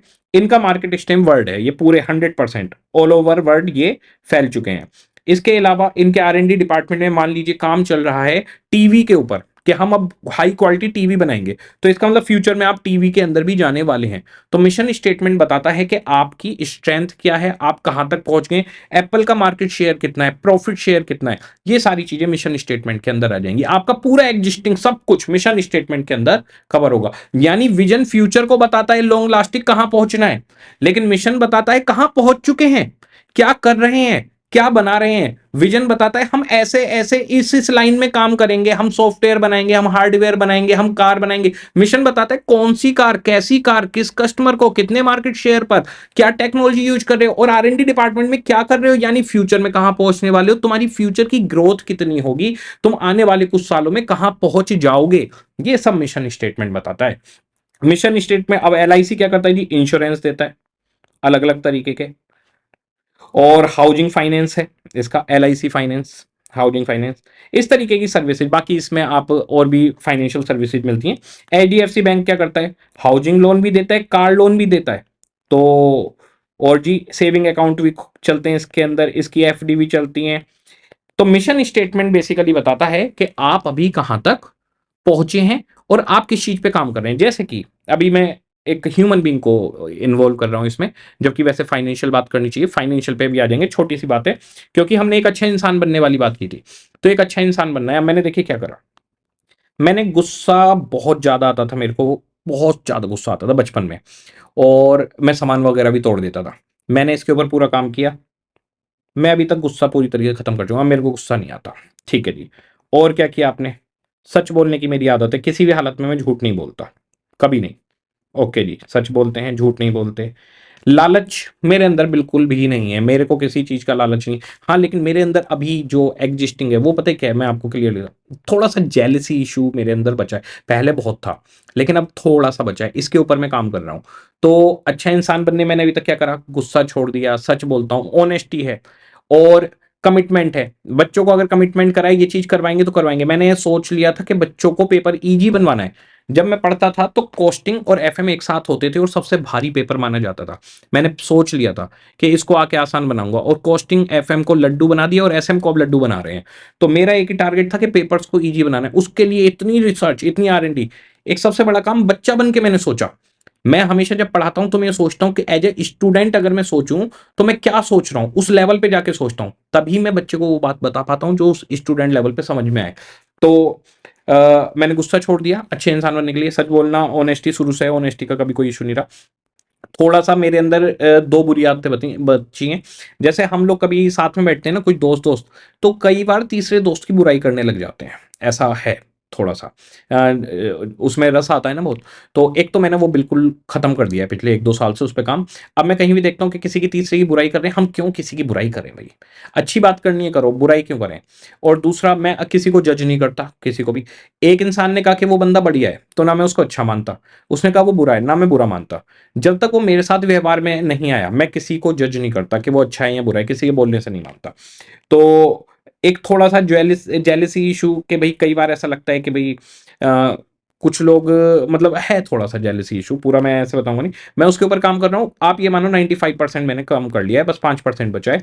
तो अच्छा इंसान बनने के लिए मैं अभी क्या कर रहा हूँ भाई, एक अच्छा इंसान बनना है। गुस्सा छोड़ दिया है, सच बोलना शुरू कर दिया है, 100% सच में शुरू से बोलता हूँ, ऑनेस्टी पूरी है, कोई फालतू की बात नहीं है एक दूसरे के साथ में बैठ के। और फ्यूचर के लिए क्या कर रहा हूँ, जेल से के ऊपर काम कर रहा हूँ, वो भी पूरी तरीके से खत्म हो गया है। अब आगे अगला मैं देखूंगा कि क्या चीज मेरे को कमी नजर आती है, तो वो चीज और मैं इंप्रूव करूंगा। ये लाइफ टाइम चलता रहेगा, और ये मिशन है, ये मेरा आज और फ्यूचर सब बता रहा है। तो अब मैं इस चीज को यहां से हटाता हूं, अब हम आते हैं फाइनेंशियल उस पर। ऐसे ही स्टेप बाय स्टेप चलता है। तो विजन बताता है जी हम इनोवेशन करेंगे, मिशन बताता है कि तुमने करा क्या है वो बताओ, और फ्यूचर तुम्हारा इससे दिखने लगेगा। तुम्हारे जो बिजनेस की रिसोर्सेज हैं वो मिशन स्टेटमेंट के बेसिस पे ही यूज होंगी, क्योंकि बिजनेस रिसोर्स तो एग्जिस्टिंग पे खर्च होगा ना। तुम कार बना रहे हो तो रिसोर्सेज कार बनाने पे आपकी लगनी चाहिए। तो आपकी रिसोर्सेज कहां लगनी चाहिए, रिसोर्सेज किस वे में लगनी चाहिए। आप कार इनोवेशन कार के ऊपर चल रहे हैं ना, तो कार वाला आप काम कर रहे हो, ठीक है। तो हमने ईवी कार बनाई है, लग्जरी प्रीमियम गाड़ियां हैं, हमें प्रीमियमनेस देनी है। यूएसए में हम पहुंच चुके हैं, यूरोप में पहुंच चुके हैं, बाकी जगहों पे हम जाने की कोशिश कर रहे हैं। तो फ्यूचर बताता है कि आप फ्यूचर में पूरी दुनिया में फैल जाएंगे। रिसर्च एंड डेवलपमेंट डिपार्टमेंट के अंदर आप लोग काम कर रहे हैं सोलर पावर के ऊपर, अगर तो इट मींस आप सोलर कार या कुछ निकालने वाले हैं इन फ्यूचर, आपका फ्यूचर भी बताता है। तो आप किस ग्राफ से यहां तक पहुंचे हैं और आज कहां खड़े हैं, और आज आप कितनी मेहनत कर रहे हैं, जो आपका आगे आना डिसाइड होगा। जैसे कि आप अगर सीए की आज पढ़ाई कर रहे हैं, तो वो डिसाइड करता है भाई बच्चा सुबह शाम तक पढ़ रहा है, तो वो डिसाइड करता है कि आप जल्दी एक अटेम्प्ट में सीए बनने वाले हैं, टाइम लगेगा। एक बच्चा पढ़ाई नहीं कर रहा, उसका प्रेजेंट है वो पढ़ाई नहीं कर रहा, तो फ्यूचर दिख रहा है कि टाइम लगेगा। एक बच्चा सुबह शाम तक लगा पड़ा है, पूरी मेहनत कर रहा है, पढ़ाई कर रहा है, उसका फ्यूचर दिख रहा है, ये निकाल लेगा इस अटेम्प्ट में। तो मिशन आपकी प्रेजेंट सिचुएशन को बताता है, और प्रेजेंट सिचुएशन से आपका फ्यूचर भी इसमें दिखने लग जाता है। आ जाइए एक बार देखते हैं मिशन का। मिशन आपका एग्जिस्टिंग सिनेरियो है, आज आप क्या कर रहे हैं और फ्यूचर में कहां पहुंचेंगे, देखिएगा। A mission is an answer to the basic question what business are we in and what we do. हम किस बिजनेस में हैं और हम क्या करते हैं, ये मिशन स्टेटमेंट बताता है। जैसे कि पहले मैं आपको मिशन स्टेटमेंट पढ़वाता हूं इनके, जैसे एलआईसी वगैरह के। एचडीएफसी बैंक, इसका मिशन स्टेटमेंट देखिए। इसका विजन क्या था, वर्ल्ड क्लास इंडियन बैंक बनना। अब जरा देखिए क्या करता है। एचडीएफसी बैंक है टू फोल्ड मिशन, यानी ये इसके प्रेजेंट दो बिजनेस हैं जो ये कर रहा है। First, to be preferred provider of banking service of target retail and wholesale customer, तो रिटेल एंड होलसेल कस्टमर को बैंकिंग सर्विस दे रहा है। The second is to achieve healthy growth in profitability, दूसरा इनका फोकस है प्रॉफिट कमाना। तो ये इंडस्ट्री के अंदर, बैंकिंग के अंदर हेल्दी प्रॉफिट कमा रहे हैं, और दूसरा बैंकिंग सर्विसेज प्रोवाइड कर रहे हैं। ये इनका दो टारगेट है। एलआईसी क्या कर रहा है जी, ensure and enhance the quality of life of people through financial security. Financial security कैसे, आपने इंश्योरेंस ले लिया, फाइनेंशियल सिक्योर हो गए। अब आप अगर भगवान ना करे कुछ हुआ तो आप सिक्योर्ड हो, आपकी फैमिली सिक्योर्ड है। दूसरा, जो आप एलआईसी को पैसा देते हो, एक होता है टर्म इंश्योरेंस, तो टर्म इंश्योरेंस के अंदर तो प्रीमियम वापस नहीं मिलता, पर एलआईसी के मोस्ट ऑफ द जितने भी प्लान्स हैं उसके अंदर आप जितना भी प्रीमियम देते हो वो विद इंटरेस्ट आपको रिटर्न मिल जाती है, तो रिटर्न भी बहुत अच्छी देता है। तो financial security by providing product, product यहां पे इंश्योरेंस की बात है, and services of aspired attribute with competitive returns, उस पर रिटर्न भी आपको देता है। And by rendering resources for economic development. Economic development किस तरीके से होता है, इकोनॉमिक डेवलपमेंट होता है अगर आपको फाइनेंशियल सपोर्ट मिलता है, आप अपने फंड्स को इकट्ठा करते हो और फंड को इकट्ठा करते जा रहे हो, एलआईसी को मान लो आप प्रीमियम दे रहे हो, फिर आपको इकट्ठा पैसा मिलता है, तो इकोनॉमिकली डेवलपमेंट होता है, क्योंकि सब रिच बन रहे हैं, आपकी सेविंग की एक नेचर बनी हुई है। इवन एटीसी के अंदर भी इसकी डिडक्शन आपको मिलती है, तो टैक्स में भी रिबेट किस लिए मिल रही है, डिडक्शन किस लिए मिल रही है, क्योंकि एलआईसी ने एग्रीमेंट किया हुआ है जितना पैसा लोग सेव करते हैं ना, वो फ्यूचर के लिए उनकी वेल्थ को इंक्रीज करता है, उनके लाइफ स्टाइल को इंक्रीज करता है, तो इकोनॉमिक डेवलपमेंट इससे हो जाता है। ये एक पूरा प्रोसेस है, इन्वेस्टमेंट किसी भी कंट्री को इकोनॉमिकली स्ट्रांग बना देते हैं। Apple is a mission has been defined as to bring the best user experience to its customer through innovative hardware, software and services. तो एप्पल कह रहा है कि हम बेस्ट यूजर एक्सपीरियंस देते हैं, इनोवेटिव हार्डवेयर है, सॉफ्टवेयर है और हमारी सर्विसेज है।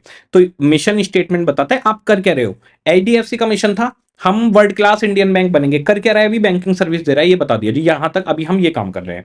एलआईसी का मिशन क्या था कि सोसाइटी को स्ट्रेंथ देनी है और इंडिया का प्राइड बनना है और फाइनेंशियल कॉन्ग्लोमरेट, ठीक है जी। और ये क्या कर रहे हैं, अभी इंश्योरेंस बेच रहे हैं, उसका अच्छे रिटर्न दे रहे हैं, इकोनॉमिक डेवलपमेंट कर रहे हैं। एप्पल का मिशन क्या था कि हम दुनिया को ग्रेट प्रोडक्ट्स देंगे, उस प्रोडक्ट्स के अंदर ये इनोवेटिव हार्डवेयर सॉफ्टवेयर पे पहुंच गए और सर्विसेज पे पहुंच गए, ये कर रहे हैं इस टाइम ये। तो ये इनका एक मिशन स्टेटमेंट छोटा सा है, ये मिशन स्टेटमेंट पूरा एक बड़ा हो सकता है जिसमें एक एक चीज क्लियर हो। Okay, a mission is an answer to the basic question what business are we in and what we do. It has been observed that many firms fail to conceptualize and articulate the mission and business definition. अगर आप अपने mission को बताने में, business definition को बताने में fail हो गए तो आप अपॉर्चुनिटीज को लूज कर जाएंगे। With the required clarity. तो अगर क्लैरिटी के साथ आपको अपने बिजनेस में आप क्या करते हैं, किस तरीके के बिजनेस में, ये आपको क्लियर नहीं है, तो आप ऑर्गेनाइजेशन में स्टेक होल्डर्स को नहीं बता पाएंगे कि आप क्या कर रहे हैं। तो मिशन स्टेटमेंट में बताया जाता है हम ये कर रहे हैं, ये हमारी क्वालिटी है, ये प्रोडक्ट है, हम इतना बढ़िया कर रहे हैं, हम यहाँ यहाँ सर्व कर रहे हैं। हर जगह ये चीज पब्लिश की जाती है जिससे हमारी स्ट्रेंथ पता चलती है और हम फ्यूचर में कहाँ जाने वाले हैं ये पता चलता है।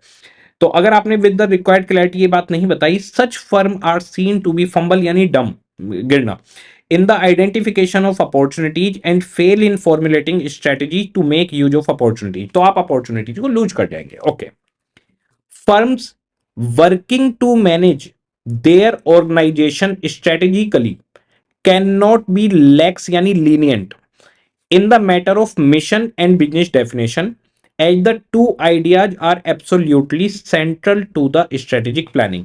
तो कोई भी ऑर्गेनाइजेशन लापरवाही नहीं कर सकता अपने मिशन स्टेटमेंट को बताने में, प्लस उसका बिजनेस पर्पज क्या है, वो आगे क्या करने वाला है और क्या कर रहा है।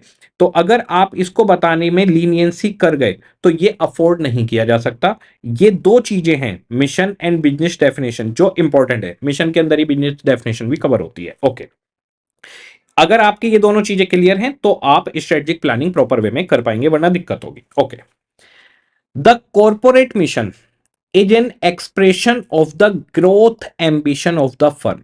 फर्म की क्या ग्रोथ एम्बिशन है ये मिशन स्टेटमेंट बताता है, क्योंकि उसने आपकी आज तक की सारी सिचुएशन बता दी कि आप अभी तक ईवी पे पहुंच गए हैं, ऐसा ऐसा, और आप एग्जिस्टिंगली किस चीज पे काम कर रहे हैं, आरएनडी डिपार्टमेंट में आप किस चीज पे काम कर रहे हैं। तो आरएनडी डिपार्टमेंट में जाकर देखा कि आरएनडी डिपार्टमेंट में देखा कि भाई ये तो सोलर सिस्टम के ऊपर काम कर रहे हैं, इट मीन्स आप सोलर से चलने वाली भी गाड़ियां लाने वाली हैं, शायद ऐसा कुछ आप प्लान कर रहे हैं। It is in fact the firm's future visualised, ये फर्म का फ्यूचर दिखा देता है। It provides a dramatic picture of what the company wants to become, company क्या बनना वाली है ये बता देगा। It is the corporation's dream crystallise.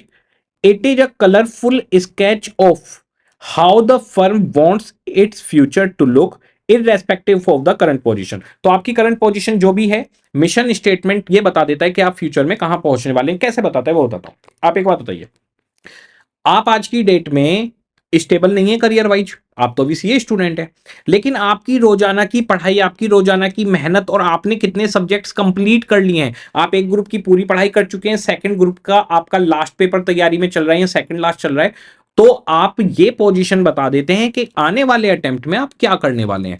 तो आपका एग्जिस्टेंस फ्यूचर को बता देता है। आप आज की करंट पोजीशन क्या है डजंट मैटर। अभी आप जैसे आप सी एंटर होगा, सी एंटर के बाद में आपकी आर्टिकलशिप चालू होगी, आर्टिकलशिप में मिलेंगे आपको 5,000 10,000 रुपए स्टाइपेंड। आपकी करंट सिचुएशन क्या होगी फाइनल में, फाइनल में अगर आपको, तो आपकी करंट सिचुएशन क्या है कि आप 5 और 10,000 के आदमी। लेकिन अगर आप रेगुलर मेहनत कर रहे हो और आपने फाइनल निकाल लिया, निकलते के साथ आप 1 लाख रुपए के आदमी है। तो आपकी आज की पोजीशन है मैटर नहीं करता, पर आपकी जो आज की मेहनत है वो बता देती है, आपकी आरएनडी डिपार्टमेंट आपकी कंपनी का काम करने का तरीका बता देता है कि आप फ्यूचर में कहां जाएंगे। In other words, mission is a grand design of the firm future. तो ये फर्म के फ्यूचर का डिजाइन है, एग्जिस्टिंग पोजीशन बताएगा और फ्यूचर में कहां पहुंचने वाले हो वो क्लैरिटी देगा। Mission amplifies what bring the firm to this business, why it is there, what existence it seeks and what purpose it seeks to achieve. तो हमें क्या चीज बिजनेस में लेकर आई, हम यहां पर क्यों हैं, हम किस एग्जिस्टेंस को ढूंढ रहे हैं और हमारा पर्पज क्या है फ्यूचर में जिसे हम अचीव करना चाहते हैं। In other word, the mission serves as a justification for the firm very presence and existence.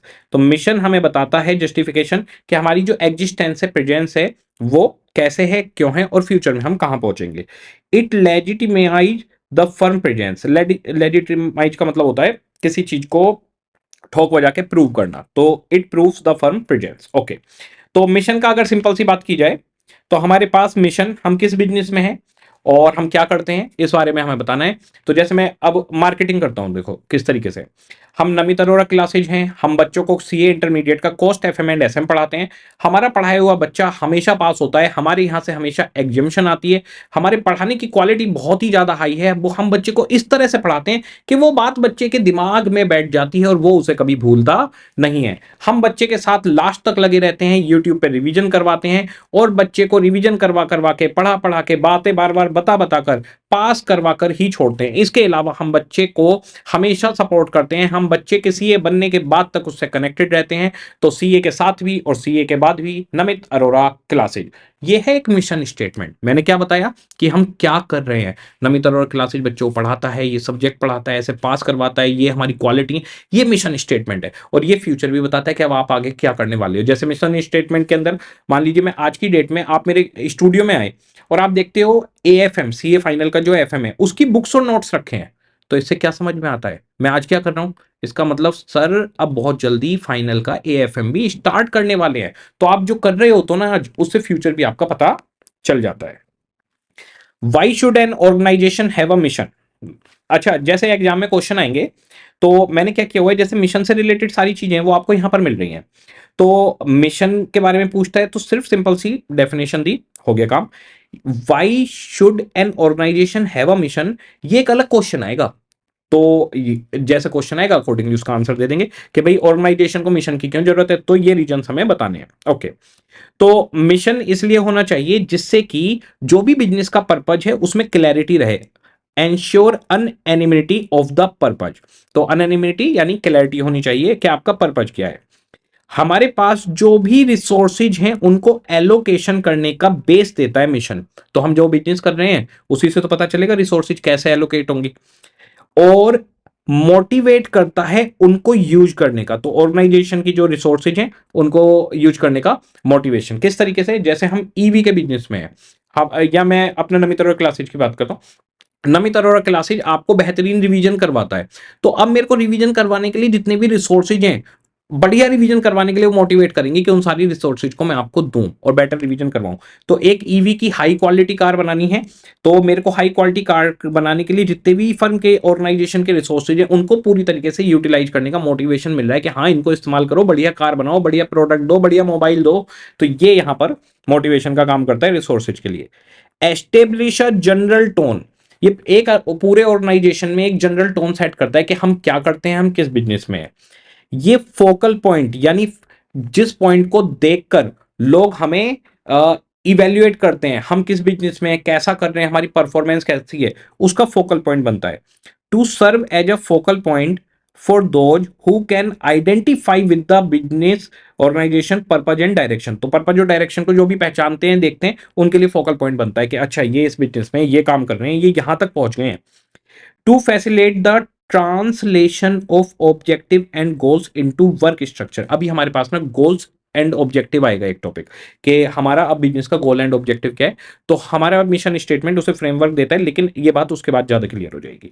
To specify organisation purpose, जो भी ऑर्गेनाइजेशन का पर्पज है वो बताइए, and translation of these purpose into goals, तो जो भी हमारे बिजनेस का पर्पज है उसे गोल्स में कन्वर्ट करना। जैसे हमारे पर्पज है हाई क्वालिटी प्रोडक्ट देना, तो इस साल का हमारा गोल है कि हम एप्पल के मोबाइल की जो भी हमारी चिप है उसको और भी इंप्रूव करेंगे, तो गोल सेट हो गया। तो मिशन गोल को डायरेक्शन देता है।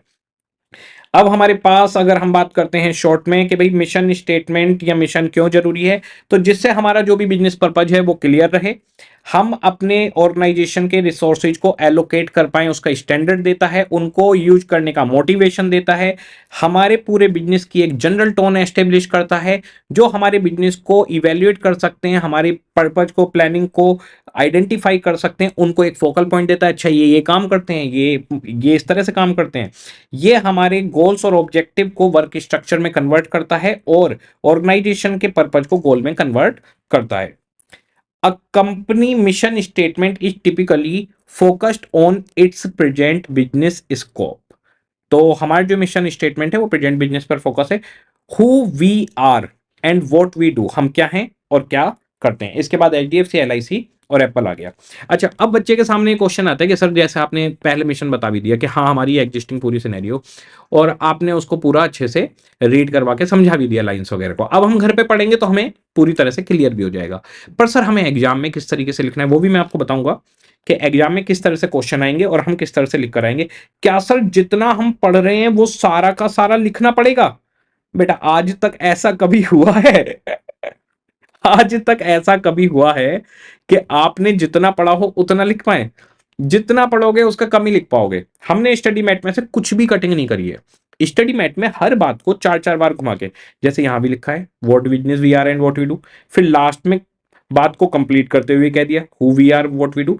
तो हम यहाँ पे रीड करते हुए तो पढ़ रहे हैं आराम से, उसके बाद में दोबारा से रीड करेंगे, दोबारा से रीड करेंगे। तो इसके अंदर का आपको जो भी पॉइंट लिखे हुए हैं, अगर आप उसका 40-50% भी लिख के आओगे तो आपको पूरे मार्क्स मिलेंगे। क्वेश्चन आएगा 2 नंबर का, 3 नंबर का, 5 नंबर का और एमसीक्यू। तो जैसा क्वेश्चन होगा अकॉर्डिंगली उसका जवाब होगा। अभी इसके अंदर मैं आपको ये बात आगे समझाता हूं। Following points are useful while writing a mission of a company. तो क्वेश्चन कैसा आ जाएगा कि भाई वो पॉइंट एक्सप्लेन करो जो मिशन लिखते हुए यूजफुल होते हैं। तो इसके अंदर 3 पॉइंट है सिर्फ। जो मिशन स्टेटमेंट होता है या जो आप अपनी कंपनी का मिशन बताते हैं कि आप क्या कर रहे हैं, आपकी क्वालिटी क्या है, आप क्या प्रोवाइड करते हैं, तो सबसे पहली चीज ओन स्पेशल आइडेंटिटी। आपको स्पेशल आइडेंटिटी बतानी है कि आप में खासियत क्या है। तो जैसे कि टेस्ला कहता है हम ईवी की बेस्ट लग्जरी कार हैं, नमित अरोड़ा क्लासिक कहता है हम कॉस्ट एफएमएसएम के बेस्ट टीचर हैं। तो वो आपकी स्पेशल आइडेंटिटी आपको इसमें बतानी होगी कि हाँ ये हमारी स्पेशल आइडेंटिटी है। मिशन के अंदर क्लियर होना चाहिए आप क्या करते हो के साथ में आपकी स्पेशलिटी, आप किस नीड को कंप्लीट करते हैं कस्टमर की, और कौन सा कस्टमर ग्रुप आपका टारगेट है, और क्या टेक्नोलॉजी और कॉम्पिटेंस आपके पास है। तो नीड को क्या कंप्लीट करते हैं, अगर मैं कार की बात करूं तो कार एक किसी भी पर्सन के कम्यूट करने के प्रॉब्लम को सॉल्व करती है, ठीक है जी। कौन सा कस्टमर ग्रुप आपका टारगेट है, टेस्ला की बात करें तो हम प्रीमियम कस्टमर को लेके चलते हैं, ठीक है जी।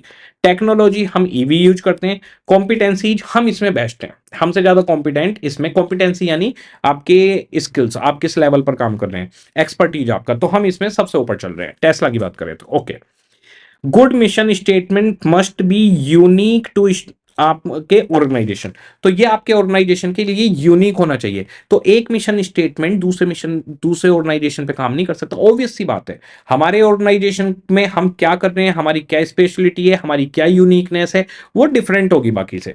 तो हमारे पास क्या क्या यूजफुल पॉइंट रहेंगे मिशन स्टेटमेंट लिखते हुए, हमारी अपनी खुद की स्पेशल आइडेंटिटी हमेशा ध्यान रखनी है, हम कस्टमर्स की किस नीड को फुलफिल करते हैं, कौन सा कस्टमर ग्रुप को हम सर्व करते हैं, कौन सी टेक्नोलॉजी है, और हमारा कॉम्पिटेंस क्या है। साथ में हमारा मिशन स्टेटमेंट हमेशा यूनिक यानी डिफरेंट होना चाहिए बाकियों से। Okay, what is our mission and what business we are, ये मिशन का वो है आपके पास। तो हमारे पास Peter Drucker and Theodore Levitt, इन्होंने 11 क्वेश्चन लिख के दिए। तो कई बार पूछा जा सकता है कि राइट एनी 6 और 7 question of Peter Drucker and Theodore on Levitt on mission. तो इन्होंने बेसिक 11 क्वेश्चन लिख के दिए हैं कि ये 11 क्वेश्चन का जवाब आपको मिशन स्टेटमेंट में देना चाहिए। तो मिशन की डेफिनेशन हो चुकी है, उसके यूजफुल पॉइंट सब कुछ हो चुका है। अब ये पीटर ड्रिकर से रिलेटेड सीधा आएगा। ये तभी लिखना है जब एग्जामिनर आपको सीधे बोले कि Peter Drucker and Theodore Levitt के वो बेसिक क्वेश्चंस बताओ। 11 के 11 नहीं पूछेगा कभी भी, नेवर। हमेशा पूछेगा कि 7 या 8 या 6 या 5 ऐसे। तो इसमें बड़ा सिंपल से क्वेश्चन इन्होंने कहे। सबसे पहले हमारा मिशन क्या है, हमारा अल्टीमेट पर्पज क्या है, हम क्या बनना चाहते हैं, किस तरीके की ग्रोथ को हम सर्च कर रहे हैं, हम किस बिजनेस में हैं, क्या हम अपने बिजनेस को अंडरस्टैंड करते हैं करेक्टली, हमारी इंटेंट किसको सर्व करने की है, यानी हमारा कस्टमर कौन है, हम ह्यूमन नीड की किस चीज को फुलफिल करते हैं, इस बिजनेस में हम क्यों आए हैं, हमारे बिजनेस की नेचर फ्यूचर में क्या होगी, और फ्यूचर में हमारा बिजनेस क्या होगा। तो हमारे पास 11 क्वेश्चन।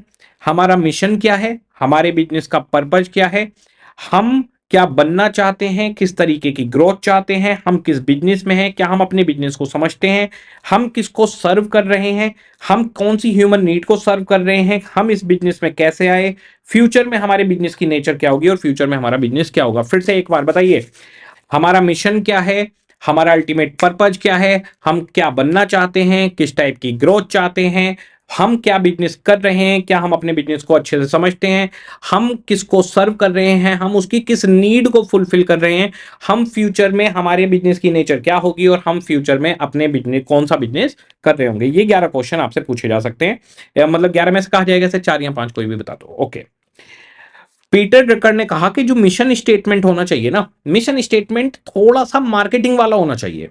तो आजकल तो आपने देखा ये सारा जमाना ही मार्केटिंग का है। जैसे एलआईसी कहता है जिंदगी के साथ भी जिंदगी के बाद भी, तो इस तरीके से कुछ मार्केटिंग। नमित अरोड़ा क्लासेज कहता है कि हम प्रोडक्ट को, हम सब्जेक्ट को इजी बना देते हैं बच्चे के लिए। तो थोड़ा मार्केटिंग दिखनी चाहिए कि बच्चे को लगे अच्छा ये वाली नमित सर ना क्लासेज को इजी बना देते हैं, हमारे यहाँ से बच्चा हमेशा पास होता है, हम बच्चे को पास करवा देते हैं, हम बच्चे की सक्सेस स्टोरी लिखते हैं, हम बच्चों में खुशियां बांटते हैं। ये सब क्या है, मार्केटिंग वाली बातें हैं। तो इन्होंने कहा कि जो आपका मिशन स्टेटमेंट है, आपका मिशन जब शॉर्ट में बताया जाए, मार्केट में एक टैगलाइन में बताया जाए, तो उसमें मार्केटिंग झलकनी चाहिए। तो ये बोले कि देखो हम आपको बताते हैं प्रोडक्ट ओरिएंटेड आंसर कैसे होते हैं और मार्केटिंग वाले आंसर कैसे होते हैं जी। अब जो देखिए इंडियन ऑयल, मुझे बताइए इंडियन ऑयल क्या करती है। इंडियन ऑयल भाई गैसोलीन यानी पेट्रोल, डीजल, सीएनजी, एलपीजी, इन्हीं सब का काम करती है। तो इंडियन ऑयल कह रही है we produce oil and gasoline product, ये इनका प्रोडक्ट ओरिएंटेड आंसर है। तो ये कहते हैं ऐसे मत लिखो, ऐसे मत लिखो, दुनिया को मार्केटिंग करके बताओ। अब जरा देखिए लाइन पढ़िए, we produce oil and gasoline product, और मार्केटिंग में कैसे जवाब दिया जाएगा, we provide various type of safe and cost effective energy. बात कहने का तरीका बदल गया, बात तो दोनों ठीक है। ऐसे ही Indian railway, we run a railroad, हम ट्रेन चलाते हैं। अब जरा देखिए, we offer a transportation and material handling system, ये मार्केटिंग वाला तरीका हो गया। Lakme, in the factory we make cosmetics, cosmetic product बनाता है Lakme. In the retail outlet we sell hope, तो बात बदल गई। तो आपको मार्केटिंग के तरीके से इस बात को कहना चाहिए, ठीक है। अब भाई विजन क्लियर, मिशन क्लियर। अब हमारे पास अगला आता है गोल्स एंड ऑब्जेक्टिव्स। ये बहुत आसान है, बहुत सिंपल है। वैसे जो गोल्स और ऑब्जेक्टिव्स की डेफिनेशन है वो अलग अलग है। गोल क्या होते हैं, आगे हमें क्या करना है वो बताते हैं, पर वो प्रिसाइज वे में नहीं बताते। और ऑब्जेक्टिव्स प्रिसाइज वे में बताते हैं कि भाई ये करना है। जैसे कि मान लो गोल आपसे कहता है, गोल है जी हमें सीए इंटर करना है, ओके, इसी अटेम्प्ट में सीए इंटर करना है, ये ऑब्जेक्टिव है। तो ऑब्जेक्टिव प्रिसाइज वे में बताता है, गोल प्रिसाइज वे में नहीं बताता, सिर्फ बात बता के छोड़ देता है। तो एसएम कहता है कि ये दोनों सिनोनिम हैं और हम इनको एक ही साथ मानेंगे। तो यानी गोल एंड ऑब्जेक्टिव को एसएम के अंदर एक ही माना गया है। तो गोल एंड ऑब्जेक्टिव एक ही वर्ड है। अब ऑब्जेक्टिव किस तरीके से रहेगा, देखो विजन ने तो एक थॉट बता दिया भाई, इस तरह से हमने काम, ये हम काम करेंगे, ओके, ये हमारी कंपनी का ये विजन है। मिशन बताता है कि आप करंट में कहां पहुंच चुके हो, क्या कर चुके हो।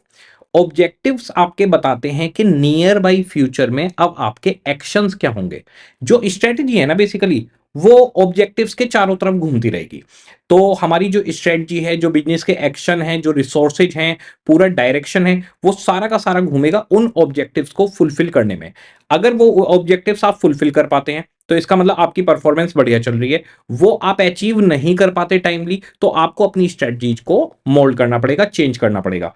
ऑब्जेक्टिव्स किस तरीके से हो सकते हैं, जैसे मान लीजिए एक ऑब्जेक्टिव है कि इस ईयर में, करंट ईयर के एंड तक हमें 2000 कार बनानी है और बेचनी है। तो 2000 कार्स बनाना और बेचना हमारा ऑब्जेक्टिव हो गया। अब हम इसके ऊपर चलते रहेंगे, पूरे साल काम करते रहेंगे।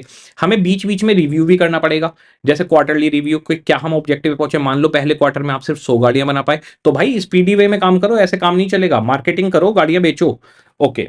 ऑब्जेक्टिव हो सकता है शॉर्ट टर्म और लॉन्ग टर्म। शॉर्ट टर्म और लॉन्ग टर्म किस तरीके से, कि भाई एक ऑब्जेक्टिव तो है 2000 गाड़ियां बनाना, और एक ऑब्जेक्टिव हो सकता है कि अगले 5 साल में, 5 ईयर्स ऑब्जेक्टिव है हमारा, कि हमारा मार्केट शेयर 40% हो जाना चाहिए, अभी मान लो 30% चल रहा है, या हमारी ये मार्केट शेयर हो गया, या हमारी जो आरओई है, रिटर्न ऑन इक्विटी है, वो 15% होनी चाहिए। तो ये हमारे लॉन्ग टर्म ऑब्जेक्टिव हो जाएंगे कि लॉन्ग टर्म पे हमें चलना है, ओके। अब जरा देखिए ऑब्जेक्टिव्स किस तरीके से रहेगा, बड़ा सिंपल सा। आगे हमारे सामने जो भी टारगेट हैं वो हमारे गोल्स एंड ऑब्जेक्टिव हैं, उनके ऊपर हम एक्शन लेते हैं, अपनी स्ट्रेटजी बनाते हैं, उनको हम रिव्यू करते हैं। हमारी पूरी कंपनी की जितनी भी रिसोर्सेज हैं वो इसी डायरेक्शन में चलेंगी कि ये ऑब्जेक्टिव टाइमली अचीव हो। तो ऑब्जेक्टिव्स टाइम फ्रेम के अंदर बंधे होते हैं कि इतने टाइम में काम होना है। वो क्वांटिटी में दिए होते हैं कि 2000 गाड़ियां बेचनी है 40% मार्केट शेयर होना चाहिए, 15% आरओई होना चाहिए। ये लॉन्ग टर्म और शॉर्ट टर्म दोनों हो सकते हैं। ऑब्जेक्टिव्स अगर हम बात करते हैं शॉर्ट टर्म और लॉन्ग टर्म की, तो ये पैरेलल एक दूसरे के साथ भी चल सकते हैं। Otherwise short term objective long term पे पहुंचने की कोशिश करेगा। जैसे कि मान लीजिए लॉन्ग टर्म ऑब्जेक्टिव है हमारा 5 ईयर्स का कि हमारी आरओई 15% होनी चाहिए, ठीक है, 5 साल का है। अब मान लो फर्स्ट ईयर में आपकी आरओई 15% आ गई, तो आप लॉन्ग टर्म और शॉर्ट टर्म दोनों एक साथ चल रहे हैं, सिमल्टेनियसली चल रहे हैं। Second year, third year, fourth year, fifth year तक 15% आरओई हमने मेंटेन कर ली। तो ये शॉर्ट टर्म और लॉन्ग टर्म ऑब्जेक्टिव एक दूसरे से बिल्कुल कनेक्टेड हो गए, पैरेलल चल रहे हैं, दोनों काम सेट चल रहे हैं। हमारे को आरओई 15% पे सेट रखनी है, ये हमारा अगले 5 साल का टारगेट है, और पहले साल में हमने उसको अचीव भी कर लिया, आगे तक वो अचीवेबल रहना चाहिए। कई बार ऐसा होता है कि भाई हमारा जो शॉर्ट टर्म ऑब्जेक्टिव है वो लॉन्ग टर्म ऑब्जेक्टिव के इक्वल नहीं होता, तो वो उसके उसके रास्ते पे चल रहा होता है। जैसे कि हमारा है ऑब्जेक्टिव कि अगले 5 ईयर्स में हमारा मार्केट शेयर 40% हो जाना चाहिए। अब मान लीजिए फर्स्ट ईयर में आपका मार्केट शेयर 15% पे पहुंचा, सेकेंड ईयर में 20% मार्केट शेयर ले लिया आपने, third year, fourth year, fifth year, तो अब हमारे को इसे 25, 35, लो जी 40% हो गया। तो अब ये हम पैरेलल नहीं चल रहे, बल्कि हम उसकी तरफ आगे बढ़ रहे हैं, जिससे हमारा लॉन्ग टर्म ऑब्जेक्टिव फुलफिल हो जाए। तो गोल्स एंड ऑब्जेक्टिव की डेफिनेशन बहुत सिंपल है कि हमारे अपकमिंग टारगेट्स क्या हैं और हम किस तरह से परफॉर्म करेंगे, क्या बनाएंगे। ये मेजरेबल होते हैं कि भाई हाँ 40% मार्केट शेयर, 15% आरओई, 2000 गाड़ियां बनानी है, ये मेजरेबल होता है, ये क्वांटिटी में डिफाइन होता है। इसके साथ में टाइम फ्रेम होता है कि इतने टाइम फ्रेम में अचीव करना है, और बीच बीच में इसको पूरी तरह से रिव्यू करना है। हमारी सारी स्ट्रेटेजी इन ऑब्जेक्टिव्स को पाने के लिए ही बनाई जाती हैं, फर्म की सारी रिसोर्सेज इसी पर लगी रहती हैं। हम बीच बीच में इसको रिव्यू करते हैं, रिव्यू करके हम ये देखते हैं कि क्या हम अपने अचीवमेंट्स को पा रहे हैं या नहीं, ऑब्जेक्टिव्स को फुलफिल कर पा रहे हैं या नहीं। बहुत ही सिंपल। ओके जी, अब जरा देखिए हमारे पास गोल्स एंड ऑब्जेक्टिव, आज का लास्ट पॉइंट है ये। Business organisation translate their vision and mission into goals and objective. तो हम अपने गोल्स और ऑब्जेक्टिव सेट कर देंगे। As such the term objectives are synonymous with goals, however some author make an attempt to distinguish the two. कुछ author इनको अलग अलग भी मानते हैं। Goals are open ended attribute that denote the future state और आउटकम। के भाई हमारे को 2000 गाड़ियां नहीं, हमें सीए एंटर करना है या हमें बहुत सारी गाड़ियां बेचनी है, ये फ्यूचर ओरिएंटेड गोल हुआ, ये क्लैरिटी नहीं देता उतनी। Objectives are close ended attribute which are precise and expressed in specific term. हमें 2000 गाड़ियां बेचनी है, हमारा आरओई 15% होना चाहिए, तो ऑब्जेक्टिव्स ज्यादा प्रीसाइज है। However this distinction is not made by several theories on the subject, accordingly we will also use the term interchangeably. यानी एसएम के अंदर हम गोल्स एंड ऑब्जेक्टिव को अलग अलग नहीं मानेंगे, ठीक है। Objectives are organisation performance target, कि आपको अब आने वाले टाइम में परफॉर्म क्या करना है। The result and outcome it wants to achieve, they function as yardstick, yardstick यानी स्टैंडर्ड या बेस, स्टैंडर्ड या फिर base.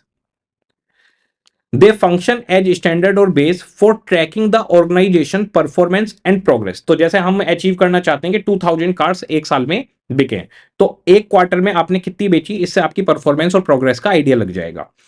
The pursuit of objective is unending process. एक ऑब्जेक्टिव फुलफिल हुआ, अब दूसरा ऑब्जेक्टिव, अब अगला टारगेट, फिर अगला टारगेट, हमेशा चलती रहेगी प्रोसेस।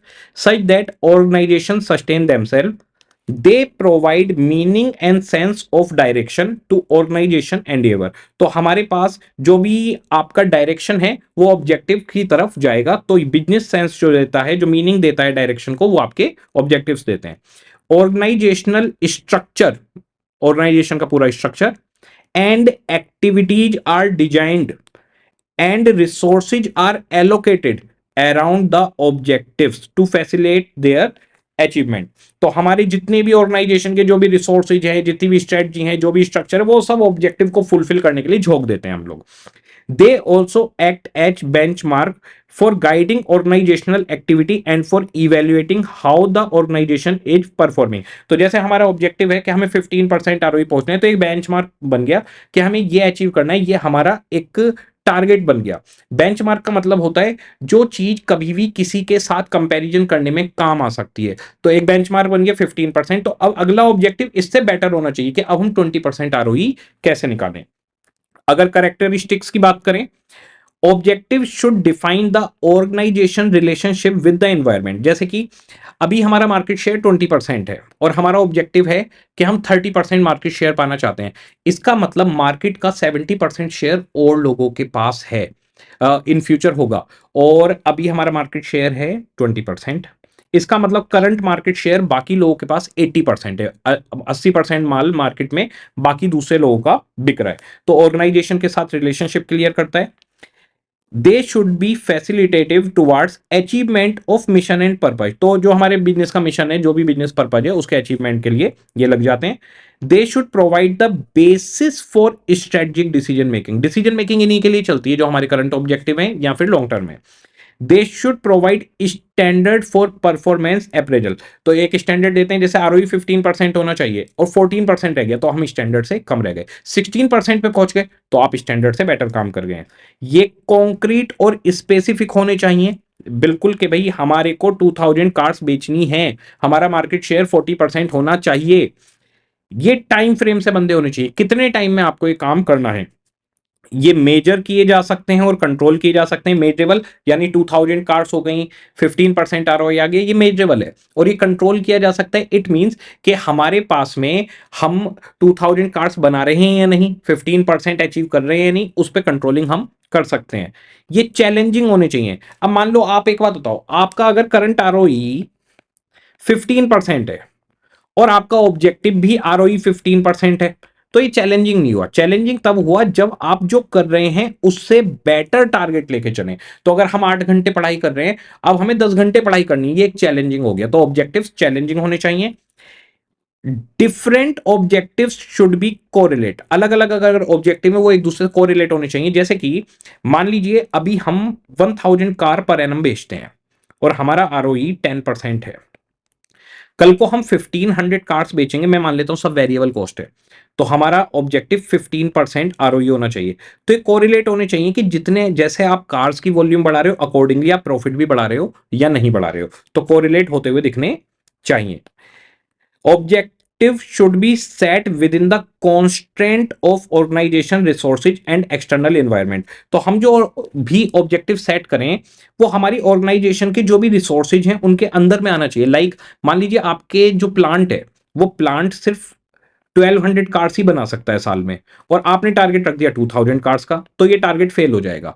तो आपका जो टारगेट होना चाहिए वो आपकी रिसोर्सेज के अकॉर्डिंग होना चाहिए और एक्सटर्नल एनवायरनमेंट यानी मार्केट में क्या चल रहा है उसके अकॉर्डिंग। मान लीजिए आपने इस साल 1200 कार बेची है, ओके, और आपने बनाया टारगेट कि हम 2000 कार्स बेचेंगे, और गवर्नमेंट ने, आपकी कार है पेट्रोल कार, पेट्रोल कार के ऊपर ड्यूटी बढ़ा दी। तो मुझे बताइए, आपकी पेट्रोल कार 1200 बिकी है, आपका ऑब्जेक्टिव है हम 2000 बेचेंगे, लेकिन गवर्नमेंट एक्सटर्नल एनवायरनमेंट उसने क्या किया, आपकी कार के ऊपर ड्यूटी बढ़ा दी। तो आपकी कार के ऊपर ड्यूटी बढ़ा दी तो वो महंगी हो गई कस्टमर के लिए, तो सेल उल्टे गिरेगी ना कि बढ़ेगी। तो एक्सटर्नल एनवायरनमेंट और हमारी रिसोर्सेज को देखते हुए हमारे ऑब्जेक्टिव सेट होने चाहिए। तो ऑब्जेक्टिव हमारी ऑर्गेनाइजेशन की जो भी बाहर के एनवायरनमेंट है उससे रिलेशनशिप बताएगा, मिशन और पर्पज को अचीव करने के लिए बनेगा, हमारी जो स्ट्रेटेजिक डिसीजन है उनका बेस बनेगा, ये एक स्टैंडर्ड सेट करेगा। इसके बाद में कॉन्क्रीट स्पेसिफिक होगा, टाइम फ्रेम के अंदर किया जाएगा, मेजरेबल है, कंट्रोलेबल है, चैलेंजिंग होना चाहिए, कोरिलेट होना चाहिए, और हमारी जो भी ऑर्गेनाइजेशन की रिसोर्सेज और एक्सटर्नल एनवायरनमेंट है उसके साथ कोप अप करता हुआ होना चाहिए। एक बार जल्दी से बताइए, करेक्टरिस्टिक्स 5 नंबर में आ सकता है। ऑर्गेनाइजेशन की रिलेशनशिप एनवायरनमेंट के साथ क्या है, क्लियर करेगा, मिशन और पर्पज को अचीव करने के लिए फैसिलिटेट करेगा, स्ट्रेट जो भी डिसीजन मेकिंग होगी उसका बेस यही रहेगा, स्टैंडर्ड बनेगा परफॉर्मेंस अप्रेजल का, कॉन्क्रीट और स्पेसिफिक होगा, टाइम फ्रेम के अंदर रहेगा, मेजरेबल कंट्रोलेबल होगा, चैलेंजिंग होगा, कोरिलेटेड होगा अलग अलग ऑब्जेक्टिव्स के साथ, और जो भी हमारे ऑर्गेनाइजेशन की रिसोर्सेज और एक्सटर्नल एनवायरनमेंट की कांस्टेंट है उनसे कॉप अप या सेट होता हुआ दिखना चाहिए। इसके बाद में हमारे पास आता है कि भाई शॉर्ट टर्म और लॉन्ग टर्म ऑब्जेक्टिव क्या दोनों का होना जरूरी है? बिल्कुल भाई, लॉन्ग टर्म ऑब्जेक्टिव कई सालों में पाना है तो कई साल, आपको एक बात कहा जाए कि 5 साल बाद सीए के पेपर देने हैं तो क्या आप पढ़ाई करेंगे? कभी भी नहीं करेंगे। आप आराम से बैठ जाएंगे, 5 साल बाद पेपर देने ना। तो ऑब्जेक्टिव्स लॉन्ग टर्म भी होने चाहिए, लॉन्ग रन में हमें ये काम करना है, और शॉर्ट टर्म में यानी एक क्वार्टर में क्या करना है, बल्कि आज क्या करना है, ये तक भी हमारा सेट होना चाहिए। A need for both short term and long term objective. As a rule, company set of financial and strategic objective ought to include both short term and long term performance target। दोनों target set करेंगे। Having quarterly और annual objectives focus attention on delivering immediate performance improvement। तो हम quarterly और annually इनको review करेंगे। कहीं भी हमारे को गड़बड़ दिखेगी तो वहां पर हमें फोकस करना है, अटेंशन देनी है कि भाई यहां गड़बड़ी चल रही है, इसको ठीक करो। साल में 2000 गाड़ियां बेचनी है, एक क्वार्टर में 200 बेची हैं, तो कैसे बेच पाओगे? एक क्वार्टर निकल गया, 3 क्वार्टर बचे, तो फोकस करेगा, अटेंशन देगा, इमीडिएट परफॉर्मेंस इंप्रूवमेंट करवाएगा। Target to be achieve within 3 to 5 year। Prompt consideration of what to do now to put the company in position to perform better down the road. तो अगर आपको 3 से 5 साल में कोई objective fulfil करना है, भाई 5 साल में हम चाहते हैं हमारा मार्केट शेयर 40% हो जाए, आज 10% है, तो भाई 5 साल में वहां तक पहुंचने के लिए आप आज क्या कर रहे हो, उसके लिए भी तो आपका ऑब्जेक्टिव सेट होना चाहिए। तो लॉन्ग टर्म ऑब्जेक्टिव अगर सेट किया है, लॉन्ग टर्म में कहीं पहुंचना है, तो उसके लिए एफर्ट आज से ही लगाने पड़ेंगे, 5 साल तक बैठ नहीं सकते। By spelling out annual performance target, management indicate the speed at which longer range target to be approach. तो आप अगर एक साल में आपने क्या अचीव किया है, उससे पता चल जाएगा कि लॉन्ग रेंज में आप क्या अचीव कर पाओगे। लॉन्ग टर्म ऑब्जेक्टिव्स इन 7 एरियाज। हमारे जो लॉन्ग टर्म ऑब्जेक्टिव होते हैं वो 7 एरियाज में रहते हैं। 2 नंबर में क्वेश्चन आ सकता है। सबसे पहला ऑब्जेक्टिव प्रॉफिटेबिलिटी, दूसरा प्रोडक्टिविटी, तीसरा कॉम्पिटिटिव पोजीशन, कि हम कॉम्पिटिशन में कहां पर खड़े हुए हैं, फिर एम्प्लॉय डेवलपमेंट एंड रिलेशनशिप, इसके बाद टेक्नोलॉजिकली लीडरशिप, और हमारे पास पब्लिक रेस्पॉन्सिबिलिटी। बहुत आसान है याद करने, profitability, productivity, competition position, employ development, employ relationship, technologically leadership चाहिए, और हम पब्लिक के लिए क्या रेस्पॉन्सिबिलिटी सर्व करते हैं। Short range objective can be identical to long term objective. तो जैसे हमारा लॉन्ग टर्म ऑब्जेक्टिव है भाई 5 साल में 15% आरओआई होनी चाहिए, फर्स्ट ईयर में भी 15% आरओआई हो गई, तो इट मींस ये शॉर्ट टर्म और लॉन्ग टर्म दोनों मैच कर गए कि आप हर साल 15% कमा लेते हो।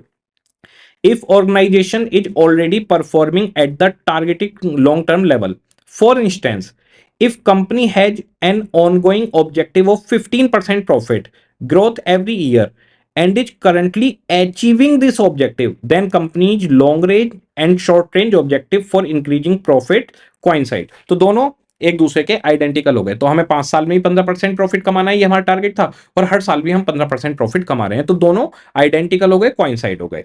लेकिन कई बार क्या होगा कि भाई 5 साल में 15% प्रॉफिट कमाना है और अभी हमने फर्स्ट ईयर में 10% कमाया है, तो धीरे धीरे पहुंच जाएंगे, तो उसके रास्ते पे बढ़ रहे हैं, धीरे धीरे बढ़ाते जाओ। पूरी कोशिश करो कि 5वें साल तक कितने पहुंच जाए, 15% पर। The most important situation in which short range objective differ from long range objective occurs when managers are trying to elevate organizational performance and cannot reach the long term target in just 1 year। First year में, एक साल में हमारा long term target पूरा नहीं हो पा रहा, ऐसी सिचुएशन में short range objective then serves as step towards achieving long term objective. तो हमारे short term objective long term objective को पाने के लिए धीरे धीरे एक एक कदम आगे बढ़ रहे हैं। ओके जी, अब अगर हम आज की बात करें तो मुझे बताइए, विजन बेसिकली क्या है? विजन इनिशियल थॉट है, किस किस चीज पे फोकस करेगा? प्रोडक्ट, कस्टमर, मार्केट और टेक्नोलॉजी। पूरी कंपनी को ये डायरेक्शन देगा। ये एक इनिशियल थॉट है कि हमें फ्यूचर में कहां पर पहुंचना है। मिशन कहता है हम आज कर क्या रहे हैं, किस बिजनेस में। तो मान लीजिए टेस्ला की बात करें तो हम ईवी बना रहे हैं, सबसे बेहतरीन ईवी बना रहे हैं। एप्पल की बात करें, हम मैकबुक, आईफोन ये सब बना रहे हैं और बहुत बेहतरीन बना रहे हैं।